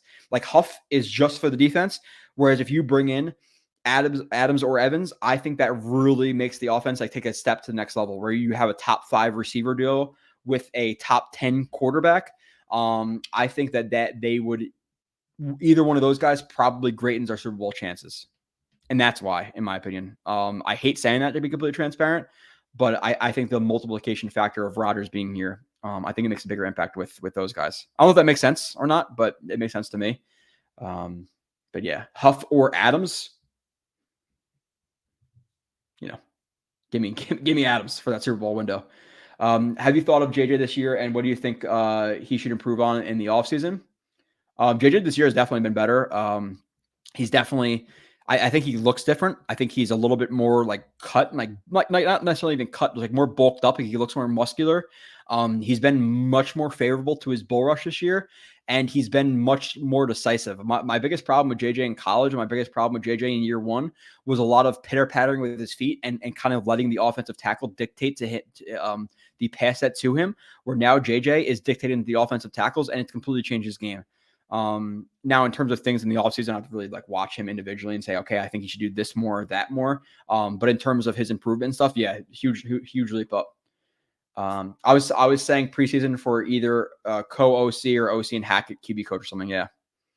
I don't know. My Holy King says, when did you become a Jets fan, and what did you find attractive about the Jets? I became a Jets fan in probably, I don't know, 2000, 2 or 3, I would say, right around that area. I was 9 or 10, and all it was one of my really, really good friends, my friend Tom, who sometimes listens, and you've probably heard about him. You've seen him maybe at a game, but my really good friend Tom, his dad took us to a Jets game one day. That was it. Story was written. One of the first games we went to, we actually started a Raiders suck chant, and it started from just our 4 rows of people, and it slowly spread the entire stadium, started chanting Raiders suck, and we felt that we were responsible for it, and that hooked me. And I was gonna be hooked anyway. My dad wasn't a big football guy. I got taken to a game by another man. Shame on my dad. And now I'm a Jets fan instead of a Giants fan. But I would have been a Giants fan if my dad took me to a game, most likely. Probably late to ask this question, but with the benefit of hindsight, what are your thoughts about LaFleur as an OC? If you had to grade him on both scheme, dude, that's really you're getting into the weeds there. Do I think LaFleur was better than Hackett? I do. Do I think that there's plenty of times where guys were running open for in LaFleur's offense that Zach was not seeing? 100% I do. Do I think that LaFleur also lacks some creativity at times? Yes. Part of the reasons that a lot of the Shanahan systems work, the McVay systems, all the runoffs of it, will work was because like they'll run the same play 3, 4, 5 times in a row. If you lock it up 3 or 4, 5 times in a row, that 6th time is when they change the littlest thing about it, and it fucks you up for a 70-yard touchdown. You're like, just that littlest detail changed, and it obviously busted up the defense. There were some situations where, I thought Elijah Moore should have been more involved instead of just running vertical routes and not being a part of the progression that I didn't like about LaFleur. Again, there was no building on concepts with LaFleur. I'm sure there's other problems that I had with him. There was the game where they got into the red zone versus the Vikings, and it was like trick play, and then they both got shut down. Like every time he got to the red zone, it'd be a trick play that didn't work. So there's plenty of problems with LaFleur. Do I feel LaFleur is better than Hackett? I do. Donald says he completely agrees about the OC and the DC coming from head coach dominant, same side of the ball. Yeah. That's part of it too. Marvin says, can you imagine this defense, what this D would be if we actually played with a lead? And they've never really gotten to do it, right? Not once. The Broncos game, okay. For a few plays, whatever, the game got close, yeah. Caleb, JJ McCartney, Daniels, Penix are my top 5. Have you looked? No, not at all. Literally not at all. I've seen some of these names. Like I know May, I know Caleb, I know Daniels, I know Penix, I know the receiver from Florida State, Keon Coleman. I think I've seen him. Like there's some. From what I've seen personally, Joe. Again, I have very little draft knowledge right now. I know that it's again, based on what I've seen, it's a loaded tackle and receiver class, and Jets need both. So Rodgers doesn't need Garrett Wilson and Adams. They can draft a red zone receiver. He doesn't need Garrett Wilson and Adams, but that would be fucking hell of a duo. Devontae is 6'1", very similar traits to Garrett Wilson. And you could see like some of the releases, it's identical. When Devontae almost beat Reed deep on that one throw, he used like a split into a hop step release that Garrett uses all the time. We should have kept Marcus May. Can we pick up Ken Dorsey, talking about from the Bills?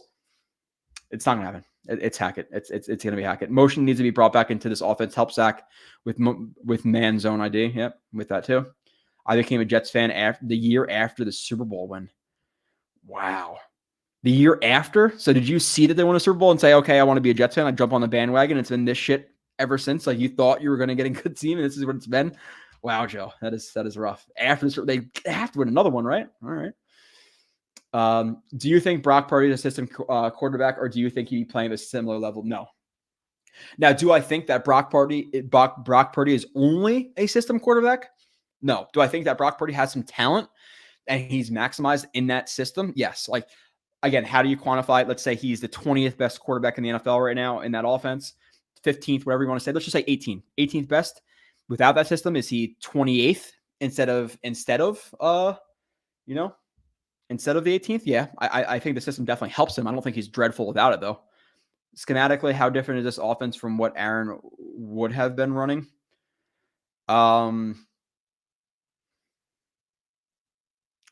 Schematically, I think they would take more vertical shots. I definitely think there would be more vertical shots in this offense. I think there's times where they try to get way too stringent on the run game. Again, second, third down runs. I think in some instances with Rodgers, hey, listen, the benefit of Rodgers on 3rd and 1 is people aren't going to stack the box because he can kill you with a quick pass. So take that shot on 2nd down. So I think that would change. I think they'd be a little bit more aggressive for sure, vertically and on 2nd down with Rodgers. Now in terms of like schematics and the different concepts they'd be running. That's really hard to answer, honestly, off the top of the brain. 1982 from Captain K Techno. I'm not sure what 1982 means. That means something else that you. Yeah, I don't know. Okay, so the game really quickly. I'll actually fuck it. I don't even care about talking about the game. Bills game, Jets. I don't even know. Actually, should I go through the game really quickly? Quarterback, we talked about. Running backs, we talked about. All fine. Conklin, good. Uzama, 2 dreadful holding calls. Offensive line. Becton, he was good this game, but he also got pancaked on one play.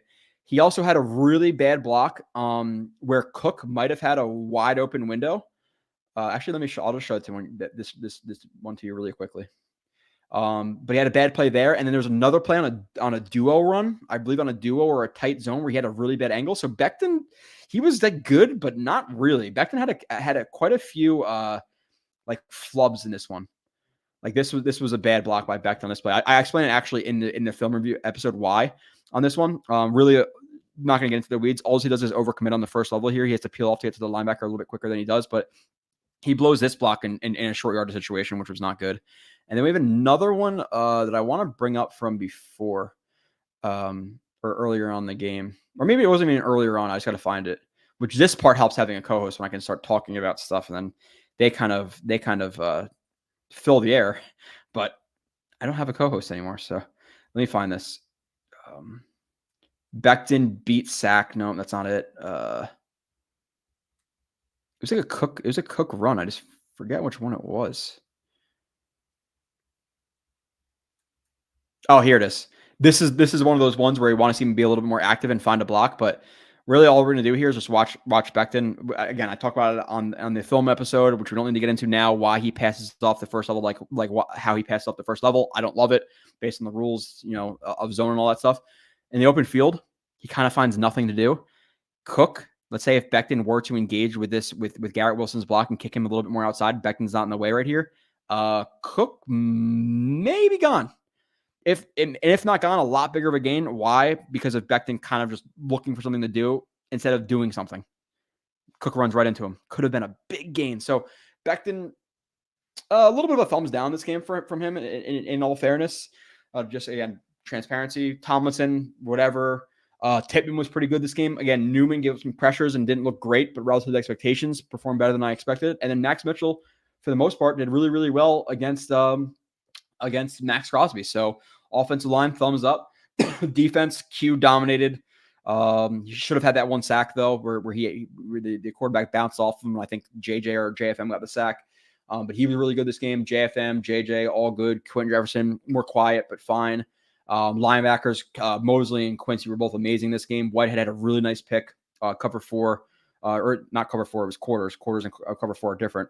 But a really nice play on Whitehead to sit on that play, or sit on Devonta Adams' route. Sauce was good. One bad missed tackle in the open field, the really big Josh Jacobs run. He tried to come in and punch the ball out instead of wrapping him up, and it led to another 15 or 20 yards. And he had another tackle that he kind of missed, but overall he was still really good. Locked up with Devonta Adams for the most part. I enjoyed his game. Reed was fine. Michael Carter II was fine. So really just getting through the game really, really quickly. I just didn't want to leave any stones unturned. Thoughts on Penix, Daniels, or Nix? I don't know. I can't tell you. I'll tell you before the draft for sure. I'll give you very strong opinions, but I can't tell. In this offense, is this offense only good with Rodgers at the helm? Yeah, pretty much. How many more wins do you think we would have with Rodgers? 7. So we have 4 wins right now, right? I'll say the Cowboys game, maybe we just lose that, right? Chiefs game, we win. Chiefs game, we win. Chargers game, we win. We win this game. So yeah, 7. I think we're 7-2 right now with Rodgers, and that's with we're still giving the Cowboys game. And what was the other? Did I even say it? What was the other game I felt like we would lose with Rodgers? Maybe even the Chargers game. I don't know. Yeah, 7-2, 8-1. 7-2, 8-1. That's where I would say we are. So to clarify my comment about height before, I was thinking about Fitzgerald and Megatron. But Fitzgerald wasn't that tall, right? Larry Fitz was like 6'1", 6 foot. Larry Fitzgerald height? He wasn't big. Unless I'm mistaken. Oh, he was 6'3", really? I always thought he was smaller. Maybe since he played in the slot and stuff. But it's not a trait you don't want, but it can also slow you down. So, if you're talking about, hey, who would you rather run a whip route, Calvin Johnson or Antonio Brown, taking Antonio Brown. So there's different things you're afforded by being smaller, So what happened to you and Kyle, and he get too busy? Yeah, Jordan, that's it. That's really it. Nothing. There's no falling out or anything like that. I'm still buddies with Kyle. I'm sure I'll still see him at games and stuff. But yeah, too busy. He's too busy. Maybe he got threatened by the upgrades though. I don't know. Got a camera now. I got the mic arm now. I'm getting the upgraded camera. I got a little bit of a background going on, which I'm gonna hang some stuff up. I'm getting the Roadcaster sound effects. I don't know. Maybe that's why. That's what I'm gonna go with. That's what I'm gonna go with. Great analysis of the play. Do you think the coaches show Becton what he's doing? Oh, Rich, that is literally nothing. That is zero analysis of that play. That's go to the film show. We talk about those plays for like 2 or 3 minutes a pop. That was literally nothing. Yeah, I'm assuming they show him now. How much did they actually correct it? I don't know. But yeah, if you want more on that zone play and him not committing to anything, I talk about the rules of zone and why he should have passed it. Again, I talked about if Tomlinson didn't have a guy to his right gap, then maybe he can pass it because you're going to assume that Tomlinson's going to the zone step, and if the guy were to cross his face, you can just pass it to Tomlinson. But because Tomlinson had a guy there, you have to assume that Tomlinson's going to be engaged. So there's a bunch of stuff in that play to talk about. But any trade value from Zach with or without a team taking on some of his contract? I don't know. I'm sure there's some trade value, 6th or 7th round pick. Same thing with Michael Carter. Like you had the Cardinals who try to claim him, who claimed him. You had another team or two who tried to claim him. I think you could have probably got like a 7th round pick for Michael Carter. Maybe I'm wrong. But was it really like they just decided this week that they want to get rid of him? They couldn't figure it out last week and maybe got a little bit of a pick. I don't know, but 7th round pick, I'm not going to lose my shit. Rich says, Joe, just joining. What's up, dude? Yeah, I know there's just like some streams I start at 6. There's some I start at 8, 7, 5. This one I started at 5, Rich. So you're about 2 hours behind. I'm going to jump off in a minute or two.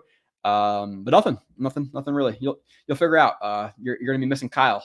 You're going to be missing Kyle because he's no longer a part of it, but it is what it is. I'll miss Kyle as will some of you guys. Some of you guys, won't. Most of you guys will. We beat the Pats with Rodgers. Oh yeah. We beat the Pats with Rodgers. We beat the Chargers. We beat the Chiefs. We beat right? I don't know. Is Kyle too depressed to do these anymore? Kyle is busy. He's busy with life right now, so he's not going to be on the streams anymore. Rich, I asked a question before, and you were one of the ones I mentioned. Your opinion matters to me. Solo or no solo? Solo or co-host or solo with guest spots? I don't know what I'm going to do, but right now I think I'm rolling solo. Zach Statline, if you played it, it's just I'm not even going to do that. Is it just me, or does our O-line kind of suck at working double teams to the second level? Yeah, that's part of it. And honestly, one of the bigger guys in that who falls in that category for me is Becton. Becton's been having trouble overcommitting to the first level. Really, once you get to your third step, you kind of want to be square to that second level. And on one of those blocks where I talk about with him on the first level, you cannot overcommit. And one of the things I really frequently say in the film shows is turn the turret, not the tank. So what that means is, okay, if you have a guy working to your right, you have a lot of guys who will turn the upper body and they'll kind of push him. They'll push a guy to the other offensive lineman, but you don't want to shove. And there's a difference between pushes and shoves. Pushes are just the upper body. Shoves come with feet. So when you're shoving a guy and you step into shoving him to another offensive lineman, then that takes you off your spot. So you want to turn just the turret again, upper body, shove them, waste a lower half square to the second level where you got to move up to. You move up to the second level, and then you fulfill your block there. But Becton has a problem with overcommitting on the first level and turning his hips to the first level, and then guys shooting his gaps, and he doesn't have enough time to recalibrate and get back out to them because he overcommitted to the first level. So Becton's trying to do a little bit too much with the pancake stuff right now instead of just playing technically sound football. Overall, still good. But yeah.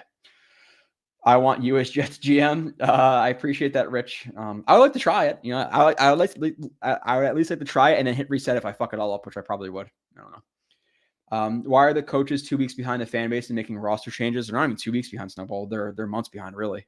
Really, in terms of the roster changes, they should have brought in a receiver the day that the second that Corey Davis retired. They should have brought in a receiver. They haven't done that yet.